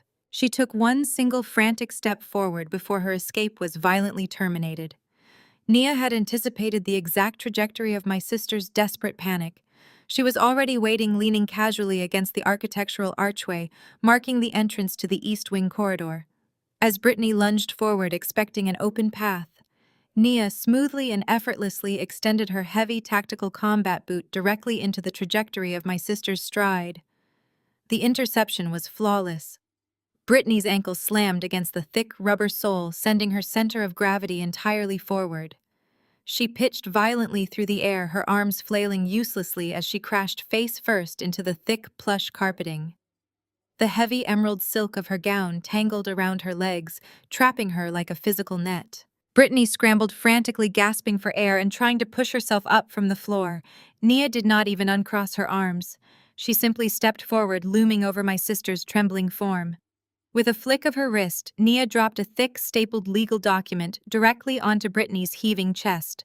It was an official federal arrest warrant explicitly bearing her full legal name. Brittany stared down at the bold black ink, her vision blurring with fresh, terrified tears. Nia crouched down, bringing her face level with my sister's horrified expression. Her lips curved into a cold, terrifyingly serene smile. "You are the registered chief executive officer of the shell companies," Sweetie Nia whispered, her voice carrying a lethal, quiet authority that cut deeper than any shout. "You are going away for a long, long time." The words sealed her absolute destruction. 3 heavily armed agents crested the staircase right behind Nia, their boots thudding heavily against the floorboards. They did not offer Brittany the opportunity to stand on her own. 2 agents reached down and hauled my sister to her feet by the shoulders of her ruined designer gown. They wrenched her arms behind her back with practiced, brutal efficiency, slapping a pair of heavy steel handcuffs onto her wrists. The final clicking sound of the locking mechanism broke Brittany entirely. She let out a guttural, hysterical wail, kicking her bare feet against the carpet as the federal agents forcefully dragged her back toward the staircase. She screamed for help, sobbing uncontrollably, as she was paraded directly past the frozen, horrified gazes of the elite gala guests and marched out into the blinding glare of the police cruiser strobe lights. The blinding glare of the police cruiser strobe lights reflecting off the ballroom windows eventually faded, bleeding into the harsh, unforgiving fluorescent glow of a federal holding facility. 3 months had passed since the raid shattered the Wilson Empire. The sweeping mahogany staircases and crystal chandeliers of the estate had been permanently replaced by the cold cinderblock walls and sterile linoleum floors of the United States Attorney Office. The legal proceedings were now in full, relentless swing, moving forward with the crushing, unstoppable momentum of a freight train. I stood shoulder to shoulder with Nia in a cramped, heavily air-conditioned observation room. The small space smelled faintly of stale coffee and industrial cleaner. Our eyes were fixed on the sprawling two-way mirror dominating the front wall. Through the thick glass, we had a perfect, unobstructed view of the primary interrogation room. The overhead sound system piped in the audio with crystal-clear fidelity, capturing every ragged breath and nervous shuffle of the man sitting at the center table. Richard looked absolutely terrible. The custom-tailored Italian tuxedos and imported silk ties were entirely gone, replaced by a drab, oversized orange jumpsuit that swallowed his previously imposing frame. His silver hair, once impeccably styled, hung limp and unwashed around his ears. He was sweating profusely under the harsh interrogation lights, shifting his weight uncomfortably on the bolted metal chair. Across the table, 2 seasoned federal prosecutors were dismantling his life piece by piece, laying out the exact parameters of the 20-year minimum sentence he was facing for aggravated assault, corporate tax evasion, and wire fraud. Staring down the barrel of 2 decades in a maximum security penitentiary, the very last shred of Richard's patriarchal loyalty evaporated into thin air. He transformed instantly from a domineering titan of industry into a sniveling, cornered coward. We watched in absolute disgust as he leaned across the metal table, his handcuffed hands clinking together, and offered to strike a desperate deal. He looked the lead prosecutor dead in the eye and offered to turn state evidence against his own wife. He claimed with a trembling, pathetic voice that Patricia was the true criminal mastermind behind the trust fund theft. He spun a frantic narrative insisting that he was merely a hard-working businessman, too consumed with high-level corporate strategy to notice the daily domestic finances. According to his fabricated story, Patricia was the one who had systematically targeted my grandmother's estate. He swore she had forged his initials, orchestrated the offshore transfers, and manipulated the lawyers while he remained blissfully ignorant. He was begging for a reduced sentence, actively throwing the woman he had been married to for decades directly under the federal bus. Behind the mirror, Nia let out a sharp, humorless scoff, crossing her arms over her tailored blazer. I simply shook my head, reaching for the thick leather briefcase resting on the observation counter. Richard's cowardly attempt to secure a plea deal relied entirely on the arrogant assumption that the federal investigators had not yet cracked the deepest encrypted layers of the Cayman Island accounts. He was gambling his freedom on a lie, but I had spent the last 3 months doing exactly what I did best. I had relentlessly dug through the newly subpoenaed offshore server data, tracing encrypted wire transfers, and unraveling the complex digital labyrinth they had used to hide the stolen wealth. I pulled out a stack of freshly printed forensic analysis reports and spread them across the counter. The digital footprint was absolutely indisputable. I had tracked the IP addresses and the dual authorization security tokens used to initiate every single unauthorized withdrawal from the estate. The banking system they utilized required 2 separate encrypted keys to move funds over $50,000. One key was registered to Patricia's private laptop. The other was irrefutably tied to Richard's personal biometric thumb drive. Neither of them could move the money alone. They were equally and unequivocally complicit. Richard's entire story was a desperate perjury. Nia took the forensic summaries from my hands, her dark eyes gleaming with predatory satisfaction. She stepped out of the observation room and walked directly into the interrogation chamber, dropping the stack of undeniable proof right in front of Richard's sweating face, instantly incinerating his only leverage and completely invalidating his attempted plea deal. The catastrophic fallout from that failed interrogation culminated just days later in a sterile, windowless deposition room downtown. It was a mandatory joint session ordered by the federal courts to untangle the overlapping assets of the Wilson estate before the formal criminal trials commenced. Richard and Patricia sat at opposite ends of a long, polished conference table, flanked by their respective panicked defense attorneys. The air in the room was toxic, thick with mutual resentment, and the bitter realization that they were both going down. Richard glared at Patricia, his eyes burning with accusation, while Patricia refused to even look in his direction, keeping her posture rigid and defensive. They had spent decades presenting a united, invincible front to the high society elite, but the crushing pressure of federal indictments had turned them into rabid animals trapped in the exact same cage. I sat quietly beside Nia at the center of the table, watching the hostile silence stretch between my parents. I waited for the precise moment during the asset declaration phase before reaching into my portfolio. I pulled out a single neatly folded bank statement and slid it smoothly across the polished wood. The paper glided silently, coming to a stop precisely between Richard and Patricia. This was not a document related to the joint shell companies or the stolen trust. This was something I had found buried deep within a secondary routing layer of Patricia's personal finances. Richard snatched the paper up, his eyes scanning the highlighted columns. I watched his face morph from sullen anger into absolute apoplectic fury. The document was an undeniable, verified ledger, proving that for the past 18 months Patricia had been secretly and systematically siphoning hundreds of thousands of dollars out of Richard's own hidden offshore accounts. She had been stealing the stolen money. The routing numbers traced directly to an untraceable private account in Switzerland and a retainer for a private charter service based out of a remote airfield. It was a meticulously funded, highly classified escape plan designed exclusively for 2 passengers.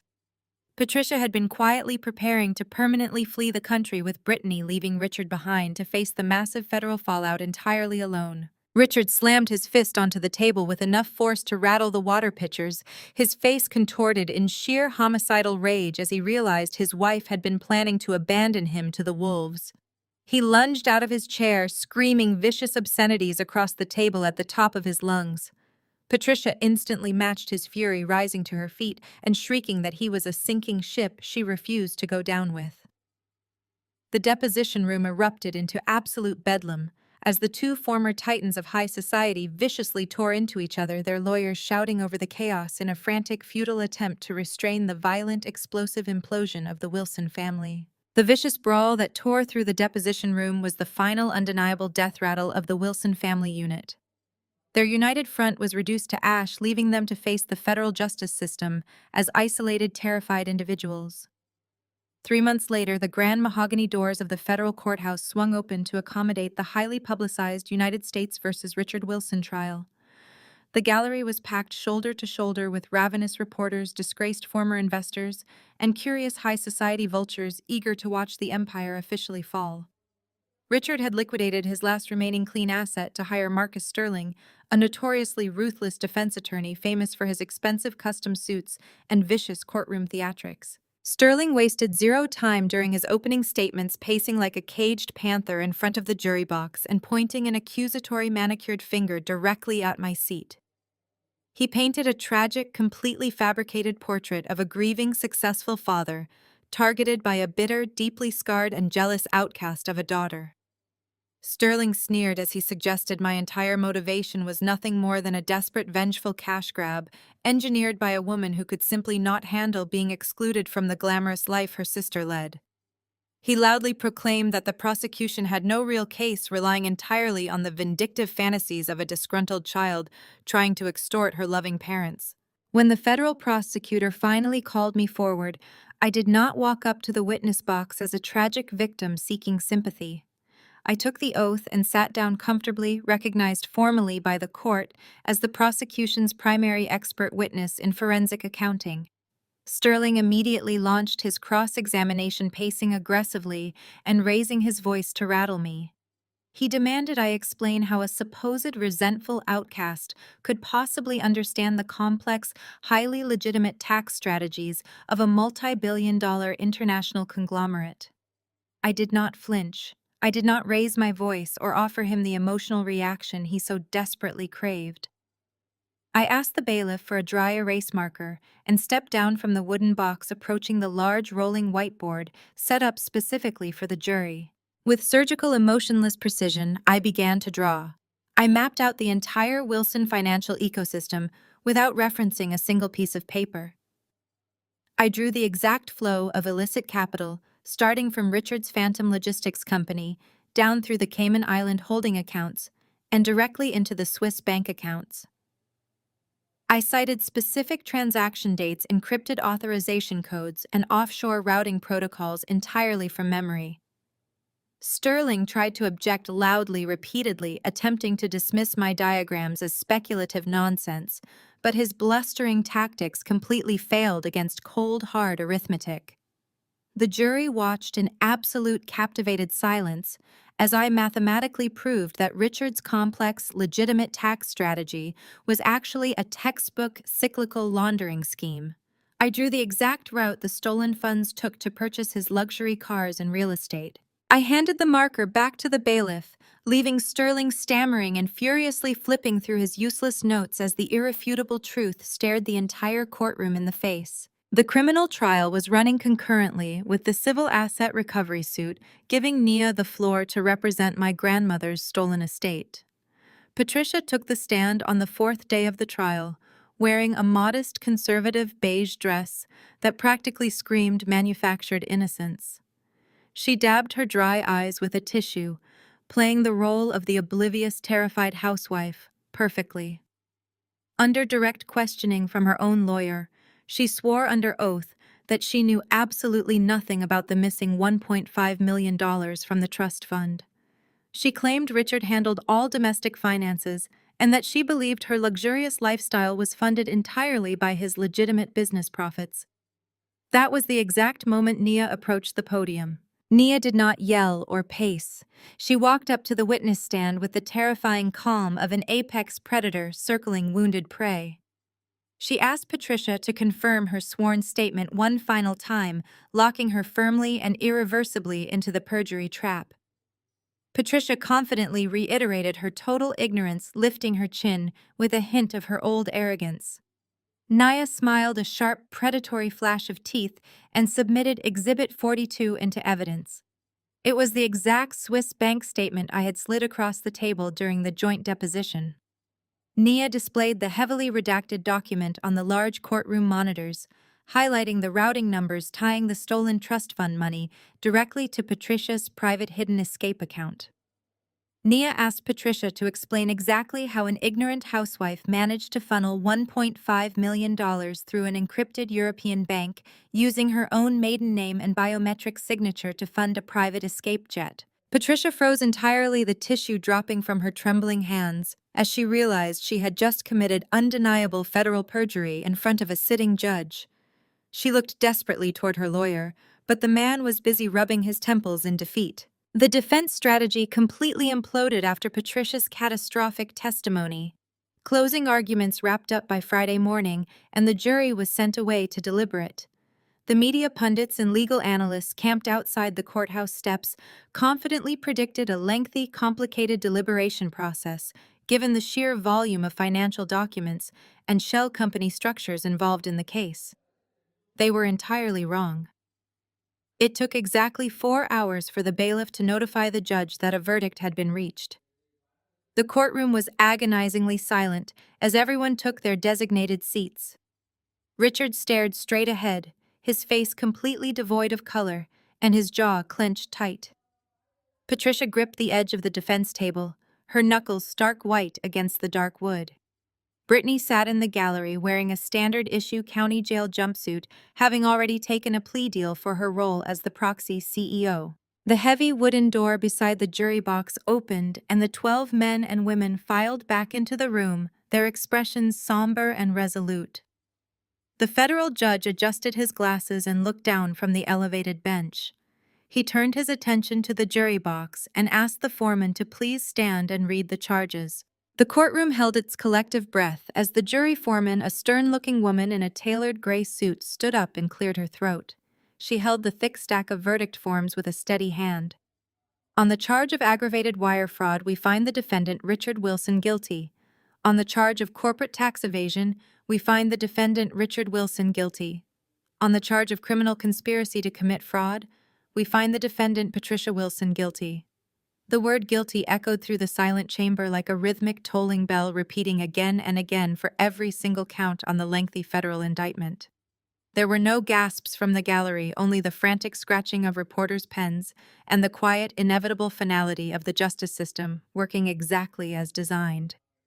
Richard slumped heavily in his chair, staring blankly at the polished mahogany table, as if the wood grain held the secrets to his sudden undoing. Patricia squeezed her eyes shut, tears of absolute defeat ruining her carefully applied makeup. The federal judge did not bang his gavel to restore order, because there was no disorder to correct. He simply folded his hands and leaned forward, looking down at the two shattered socialites with an expression of profound disgust. In my decades on the bench, I have rarely seen a case of such complete moral bankruptcy, the judge stated, his voice slicing through the heavy air. You possessed every conceivable advantage in this world. You had wealth, status, and the immense respect of your peers. Yet you chose to build an empire on a foundation of deceit, actively cannibalizing the trust and future of your own flesh and blood to fund a lifestyle of grotesque excess. You did not just break the law. You completely abandoned your basic human obligations. The judge did not mince his words, dismantling their manufactured aristocratic personas piece by brutal piece. He turned his piercing gaze to my father first. Richard Wilson, for orchestrating this massive fraudulent enterprise and attempting to subvert the justice system, you are hereby sentenced to 8 years in a federal penitentiary. The judge then shifted his unyielding attention to my mother. Patricia Wilson, for your active complicity and your calculated attempts to abscond with stolen assets, you are sentenced to 3 years in federal prison. Heavy steel handcuffs were immediately slapped onto their wrists. The untouchable king and queen of the city were briskly marched out of the courtroom by armed bailiffs, stripped of their titles, their dignity, and their freedom. The criminal sentencing was merely the opening act of their absolute destruction. The civil ruling came down with the swift, merciless force of a guillotine, demanding immediate total restitution to the estate.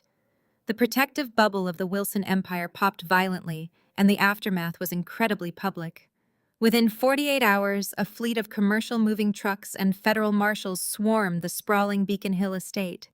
I stood on the sidewalk across the street, watching impassively as the bank officially foreclosed on the multi-million-dollar mansion.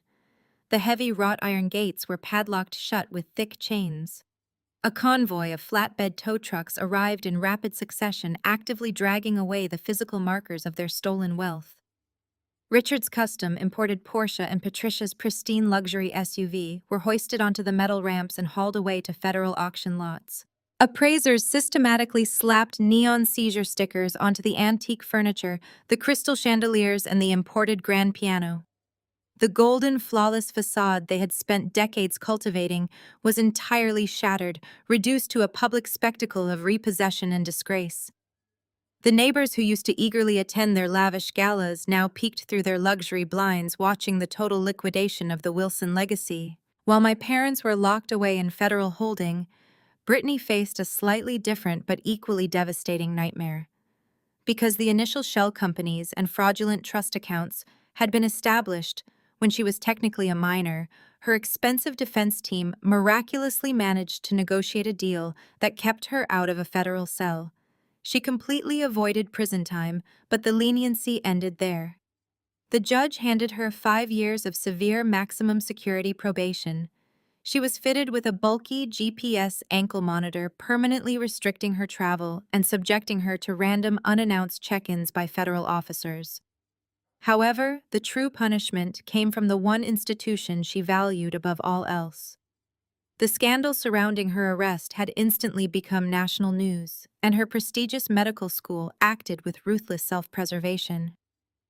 Within hours of her guilty plea, the University Ethics Board convened an emergency session. They did not even wait for her to officially withdraw. Brittany received a terse, brutally formal email notifying her that she had been immediately and permanently expelled for profound ethical violations and criminal involvement. The administration explicitly barred her from ever stepping foot on campus again and flagged her academic records, guaranteeing no other respectable medical program would ever accept her. Her entire future, her identity as the golden child destined for medical greatness, was entirely obliterated in a single keystroke. 1 week after the final gavel fell, the dust was finally beginning to settle. The endless cycle of court dates and depositions had concluded, leaving me to tie up the remaining administrative loose ends. I was sitting in the corner office of Liam's downtown architectural firm, reviewing the final trust recovery documents. Liam sat across from me holding a cup of coffee and discussing the possibility of renovating a new commercial space now that the nightmare was officially behind us. The afternoon was quiet and peaceful, a stark contrast to the chaotic whirlwind of the past few months. The calm was abruptly shattered by the sharp buzzing of Liam's desk intercom. He pressed the button, raising an eyebrow at the unexpected interruption. The voice of his receptionist drifted through the speaker, sounding highly uncomfortable and slightly panicked. "I am so sorry to interrupt, Liam, but there is a woman down here in the lobby," the receptionist explained, her voice tense. "She is completely hysterical, crying and refusing to leave the reception area. She says she absolutely has to speak with Cassidy right now." Liam frowned, exchanging a confused glance with me. He leaned closer to the intercom. "Did she give you a name?" "Yes," the receptionist replied, letting out a quiet, frustrated sigh. "She says she is her sister. She says her name is Brittany." Liam watched me carefully from across his expansive mahogany desk, waiting for my reaction. I did not blink. I simply pressed the silver button on the intercom and instructed the receptionist to tell the sobbing woman to wait on the sidewalk. I had absolutely zero intention of letting the toxic residue of my past infect the clean, professional sanctuary Liam had built. I gathered my tailored wool coat and walked to the elevator, the descent to the ground floor, feeling like a final necessary plunge into the wreckage of the Wilson family. When I pushed through the revolving glass doors of the architectural firm, the sight that greeted me was almost unrecognizable. The woman standing frantically on the concrete pavement bore absolutely no resemblance to the untouchable aristocratic medical student who had tormented me my entire life. Brittany was a hollowed-out shell of her former self. Her signature golden blonde extensions were tangled and dull, pulled back into a messy, uneven knot. The flawless, glowing complexion previously maintained by weekly expensive spa treatments was pale, splotchy, and completely devoid of makeup. Instead of the imported Italian silk dresses and custom emerald stilettos she usually paraded around in My Sister, was wearing a pair of faded sweatpants and an oversized shapeless gray hoodie that looked like it had been pulled from a donation bin. Most jarring of all was what she held in her hands. There was no designer leather handbag. She was desperately clutching a crinkled, translucent plastic grocery bag stuffed haphazardly with a few rolled-up t-shirts and travel-sized toiletries. She lunged forward the second she saw me, her eyes wide and red-rimmed. I held up a single hand, stopping her immediately in her tracks. I pointed wordlessly to a cheap, greasy spoon diner situated directly across the bustling downtown intersection. We navigated the heavy afternoon traffic in absolute silence, the only sound between us, the dragging scuff of her worn-out sneakers against the asphalt. We slid into a cracked vinyl booth near the back of the restaurant. The air inside smelled heavily of stale fryer grease and burnt filter coffee, a harsh, jarring contrast to the 5-star Michelin-rated dining rooms My Sister was accustomed to patronizing. The waitress, a tired-looking woman carrying a stained coffee pot, slapped 2 thick ceramic mugs onto the sticky Formica table and filled them without asking before walking away. Brittany did not even reach for her mug. She immediately launched into a frantic, tear-soaked monologue. Her hands trembled violently as she gripped the edge of the table, her fingernails bitten down to the quick. She wept openly, completely abandoning any pretense of pride or composure. The federal probation officers had frozen her secondary bank accounts that morning. Her luxury apartment lease had been terminated due to the criminal conviction, and the landlord had formally evicted her just hours ago. She had absolutely nowhere to go. Her wealthy sorority sisters and elite medical school peers had blocked her number and barred her from their social circles the very second the guilty verdict hit the local news cycle. She was entirely isolated, functionally homeless, and completely destitute. "Cassidy, please, you have to help me," Brittany begged, her voice cracking into a pathetic, high-pitched whine. She leaned across the sticky table, tears tracking through the grime on her cheeks. "I have absolutely nothing left. The judge took my passport, they took my car, and the medical board permanently blacklisted me. I cannot even get a job as a pharmacy receptionist. I slept in a 24-hour laundromat last night because I could not afford a motel. You have that massive, beautiful penthouse downtown. It has 4 bedrooms, Cassidy. I just need one. Just a place to sleep until I figure things out. I will stay out of your way, I swear to God. We are still sisters. Blood is thicker than water." She deployed the ultimate family cliché, looking at me with wide, desperate eyes, expecting the ingrained, lifelong conditioning of sibling loyalty to magically override the reality of her actions. She waited for the familiar wave of guilt and submission that our parents had always forced me to swallow. I sat back against the cracked vinyl booth, taking a slow, deliberate sip of the bitter black coffee. I looked at the sobbing, desperate woman sitting across from me and felt absolutely nothing. There was not a single ounce of pity, a single shred of sympathy, or a microscopic drop of familial obligation left in my body. The well was completely bone dry. "Blood is thicker than water," I repeated, my voice dangerously calm and entirely void of emotion. "That is incredibly fascinating coming from you, Brittany. Tell me, did you think about how thick our blood was when you actively signed your name to dozens of fraudulent shell companies designed specifically to launder my stolen inheritance?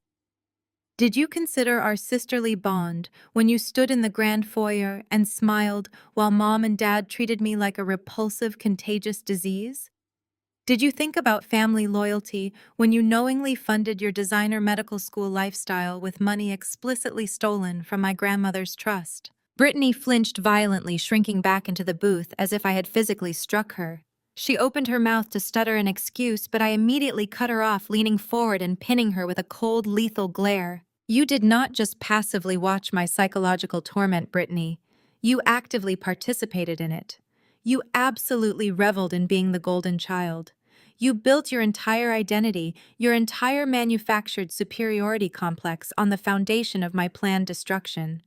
You happily watched Richard and Patricia try to mentally break me so you could inherit an empire you did not earn. You are not sorry for what you did.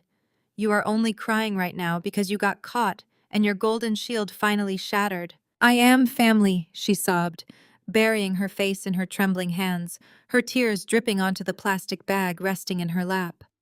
You cannot just leave me on the street. Watch me. I stated, my voice carrying a quiet, absolute finality. I am not your safety net. I am not your backup plan. You made your choices, and now you are going to live in the exact reality you created. I smoothly stood up from the booth, smoothing the front of my tailored coat. I reached into my designer purse and pulled out a crisp $20 bill. I did not hand it to her. I dropped it casually onto the sticky Formica table right next to her untouched mug. That is for the coffee. Go ask your Forbes list husband for a place to stay. Oh wait, that was all a delusion. I turned my back on my sister and walked straight out of the diner, pushing through the glass doors and stepping out into the bright afternoon sunlight without a single backward glance, leaving Brittany entirely alone, weeping hysterically into her hands. The bright afternoon sunlight felt different now, no longer a harsh spotlight on my humiliation, but a warm, cleansing force. Walking away from the diner, the last physical anchor to the toxic Wilson legacy evaporated into the exhaust fumes of the downtown traffic. The months that followed that final confrontation blurred into a steady, quiet rhythm of genuine healing. I shifted my focus entirely away from the wreckage of my past and directed every ounce of my energy toward the future. A significant part of that forward momentum required facing the lingering physical ghost of Richard's violence. The day of my final reconstructive surgery arrived in late autumn, marking the absolute end of my medical nightmare. The clinical smell of the private surgical suite was familiar, but the heavy, suffocating knot of anxiety sitting in my stomach had completely vanished. The brilliant plastic surgeon who had been painstakingly repairing my orbital damage performed the final delicate procedure to minimize the deep tissue trauma Richard's heavy gold ring had inflicted. The recovery period was mercifully brief, a quiet sanctuary spent in the penthouse, with Liam managing the architectural firm while simultaneously acting as my relentless, dedicated caretaker. 2 weeks later, I sat on the edge of the plush examination table as the surgeon carefully snipped the surgical tape and unwound the final layer of sterile gauze. I turned toward the wall mirror, bracing myself for the reflection. The heavy, dark bruising that had plagued me for months was completely gone. The severe swelling had entirely subsided. In its place, resting high on my cheekbone just beneath my eye, was a faint, jagged silver line. It was small, no longer a grotesque disfigurement, but it was permanent, an undeniable mark etched directly into my skin. I reached up my fingertips, hovering millimeters above the altered skin, feeling a sudden sharp pang of vulnerability. Despite the immense progress, the physical reminder of my father's hatred momentarily stole my breath. Liam stepped up close behind me, his reflection joining mine in the wide mirror. He did not offer hollow platitudes or pretend the mark was invisible. Instead, he gently caught my wrist, lowering my trembling hand, and replaced it with his own. His thumb traced the faint, jagged line with infinite, absolute tenderness. He looked at my reflection, his eyes fierce and entirely unwavering. He told me it was not a flaw or a tragedy. He whispered that it was a battle scar, a permanent symbol that I had survived an absolute war against monsters and walked away the undeniable victor. His words anchored me completely, sealing the final crack in my confidence.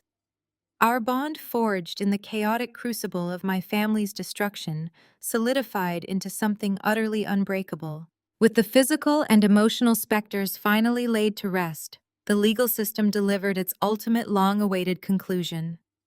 The sprawling civil suit against my grandmother's estate officially closed. The federal courts, having thoroughly dismantled Patricia and Richard's extensive offshore laundering network, authorized the immediate release of the stolen assets. The notification arrived not via a dramatic courtroom declaration, but through a simple, quiet alert on my secure banking app while I was sitting at the kitchen island. The original $1.5 million trust fund, fully recovered and massively bloated by years of compound interest and court-ordered punitive damages, dropped directly into the joint account Derek and I had established.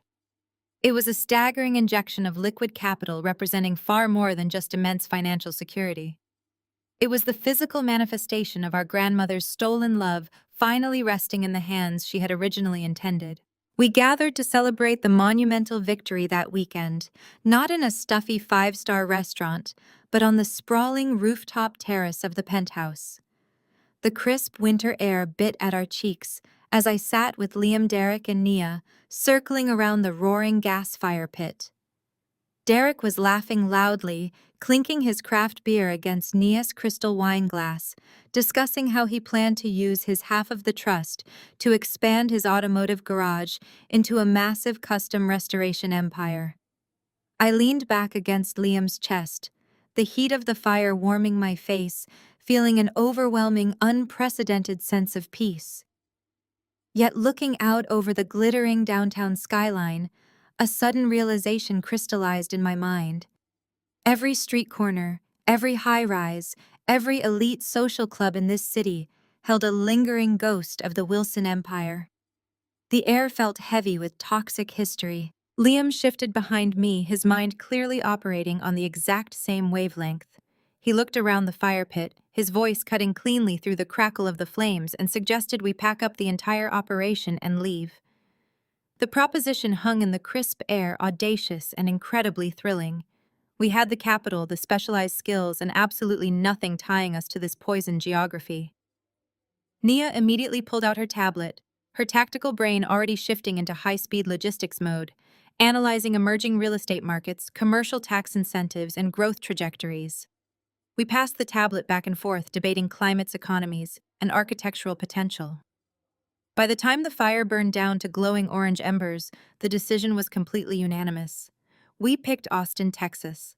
We were going to liquidate our local assets, relocate 1,000 miles away, and build a brand new unstoppable empire entirely from scratch. The decision to liquidate our local assets and relocate 1,000 miles away was the exact catalyst that ignited a phenomenal year of unprecedented growth.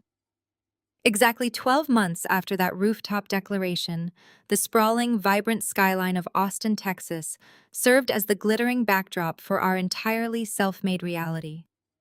We had permanently traded the bitter biting cold and the suffocating old money traditions of the East Coast for the relentless heat and the explosive innovative energy of the South. Derek and I had officially launched a joint venture, establishing a highly specialized financial consulting and forensic accounting firm that catered directly to the rapidly expanding tech sector. While my brother had originally planned to focus solely on automotive restoration, his natural talent for operational logistics and his uncanny ability to read human behavior made him the perfect managing partner for my analytical forensic skills. Together, we were a completely unstoppable force. We spent our days exposing corporate embezzlement, dismantling predatory mergers, and protecting vulnerable startups from the exact type of ruthless financial predators our father had always been. We took the tarnished Wilson name and scrubbed it clean, forging a reputation built entirely on absolute transparency and unyielding integrity. Nia had naturally transitioned into the role of our chief legal counsel. She dominated the Texas courtrooms with the exact same terrifying precision she had used to dismantle Patricia on the witness stand. Her reputation as a ruthless apex predator spread through the Austin corporate circles like wildfire, ensuring that no rival firm ever attempted to cross us or exploit our clients. Meanwhile, Liam seamlessly integrated his architectural firm with a massive new venture capital fund directly targeting the Texas tech boom.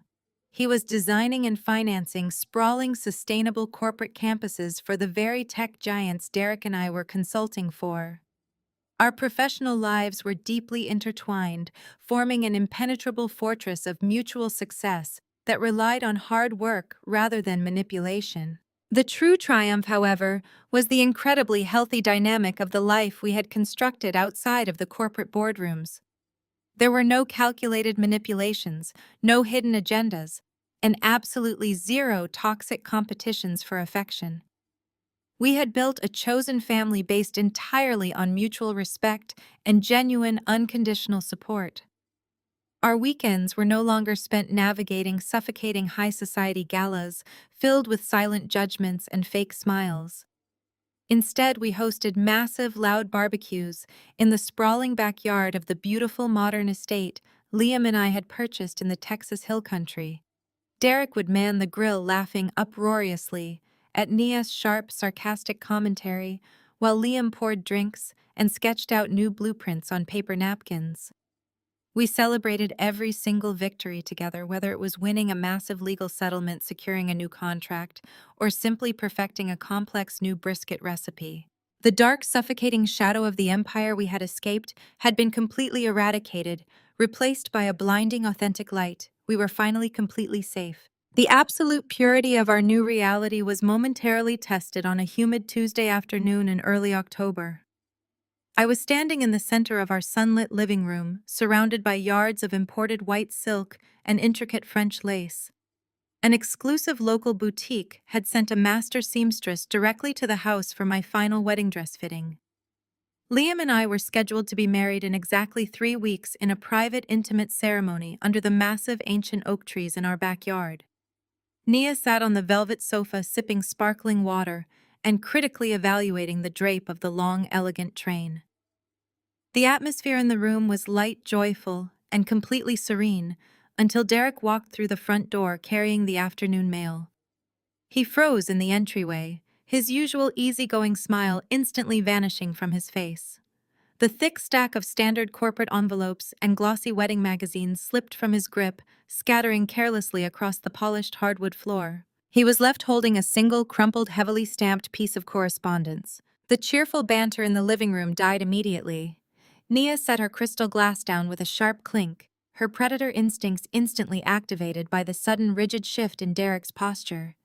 He slowly walked over and handed the envelope to me without saying a single word. The coarse brown paper was covered in harsh federal processing stamps and heavy black ink inspection marks, indicating it had passed through a strict censorship protocol. The return address printed in the top left corner boldly declared the name of the maximum security federal penitentiary back east. The handwriting across the center, meticulously spelling out my name and New Austin address, was entirely unmistakable. It was Richard's sharp, aggressive, dominating script, reaching out from across the country to try and touch me one last time. I stood frozen in the center of the room, the delicate white silk of my wedding gown pooling beautifully around my feet. The moment my fingers brushed against the coarse paper, my vision suddenly swam. A violent, involuntary flashback slammed into my mind, overriding the safety of my present reality.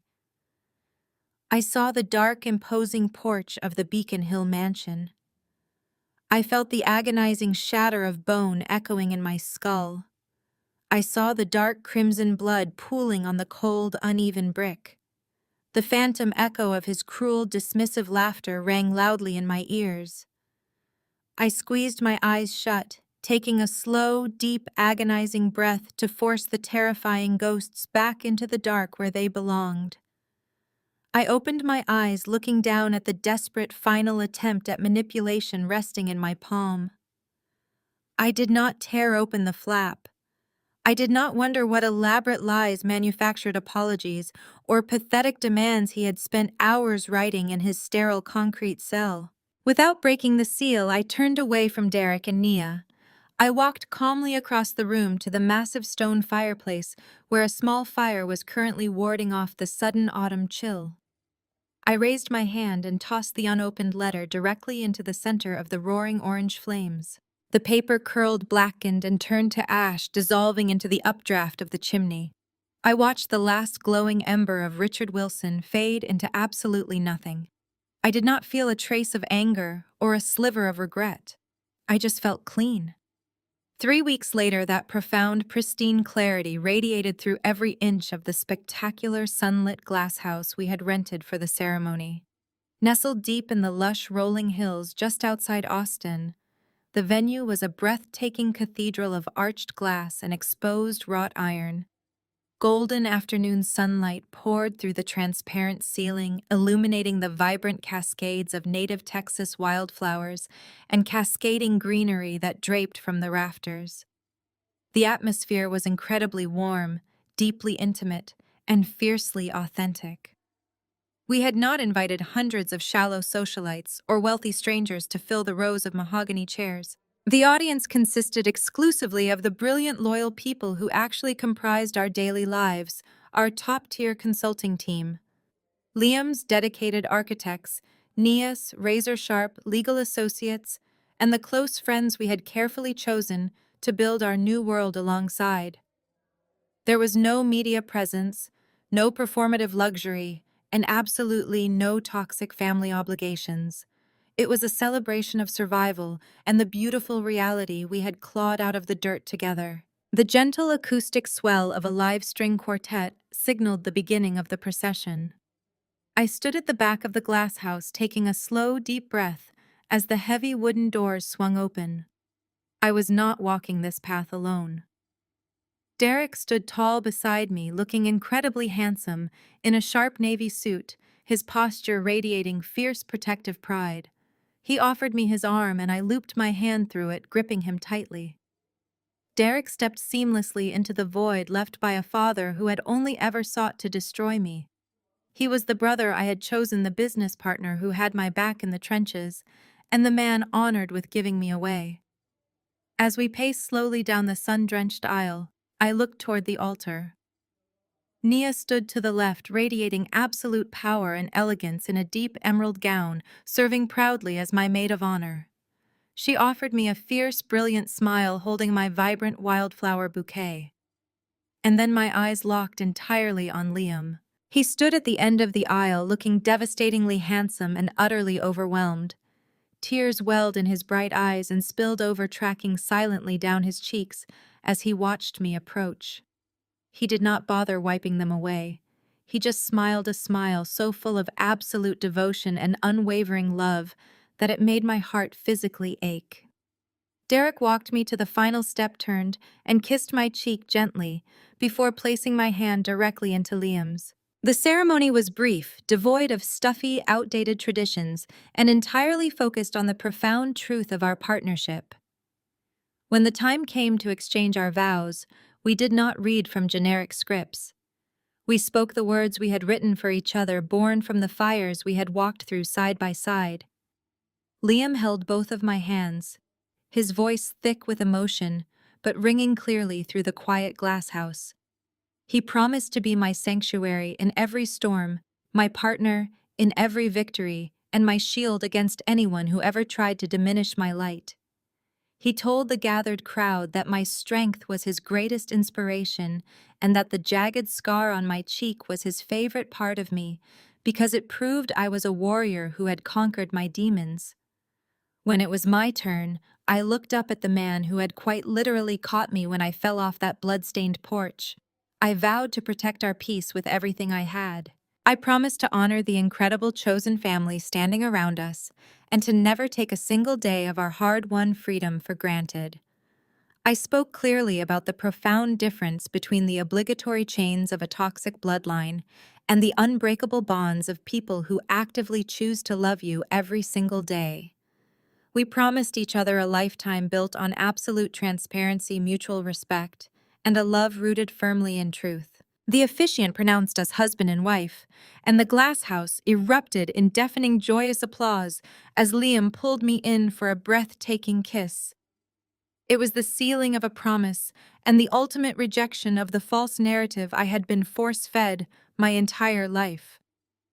As we walked back up the aisle hand in hand, showered in fragrant white petals, I looked at the incredible life waiting for me. Looking back on the winding, treacherous road that brought me here, the contrast is almost entirely unimaginable. I went from lying broken and bleeding on a cold brick porch, discarded like trash, by the people who were supposed to protect me, to standing at the absolute pinnacle of an immense, thriving, self-made empire. The Wilson family tried to break me down to a manageable, submissive fraction of a person. They attempted to steal my inheritance, my sanity, and my future, all to prop up a hollow, fragile golden child. But they catastrophically failed. They sit in prison cells and ruined apartments surrounded by the ashes of their lies, while I stand in the light surrounded by genuine love and immense success. I touch the faint, jagged line on my cheekbone every single morning, and I do not feel shame. An ugly scar cannot ruin a beautiful life. It is merely a testament to the fact that I refuse to be a victim. True power, absolute, unstoppable power, does not come from inheriting a corrupt legacy. It comes from having the immense, terrifying courage to sever the heavy chains of a toxic family and build your own reality from the ground up. You do not have to accept the abuse just because they share your DNA. You have the right to walk away, you have the right to demand respect, and you have the absolute right to build a chosen family that celebrates exactly who you are. Have you ever had to cut ties with toxic relatives to protect your own peace? Did you find the courage to walk away and build a better life? Share your stories of survival and chosen families in the comments below. Like and subscribe to join a community of people who know that true strength comes from writing your own ending. The most profound lesson from Cassidy's journey is that you are never obligated to endure toxic behavior simply because you share DNA with your abusers. True family is not an accident of birth, but a conscious choice built on mutual respect, unwavering support, and authentic love. When we release the suffocating guilt tied to biological expectations, we create the space needed to discover our own strength and forge a chosen family that genuinely uplifts us. Walking away from a poisoned legacy is not a failure. It is the ultimate act of self-preservation and empowerment. Have you ever found the strength to walk away from a toxic relationship to protect your peace? Share your story in the comments below.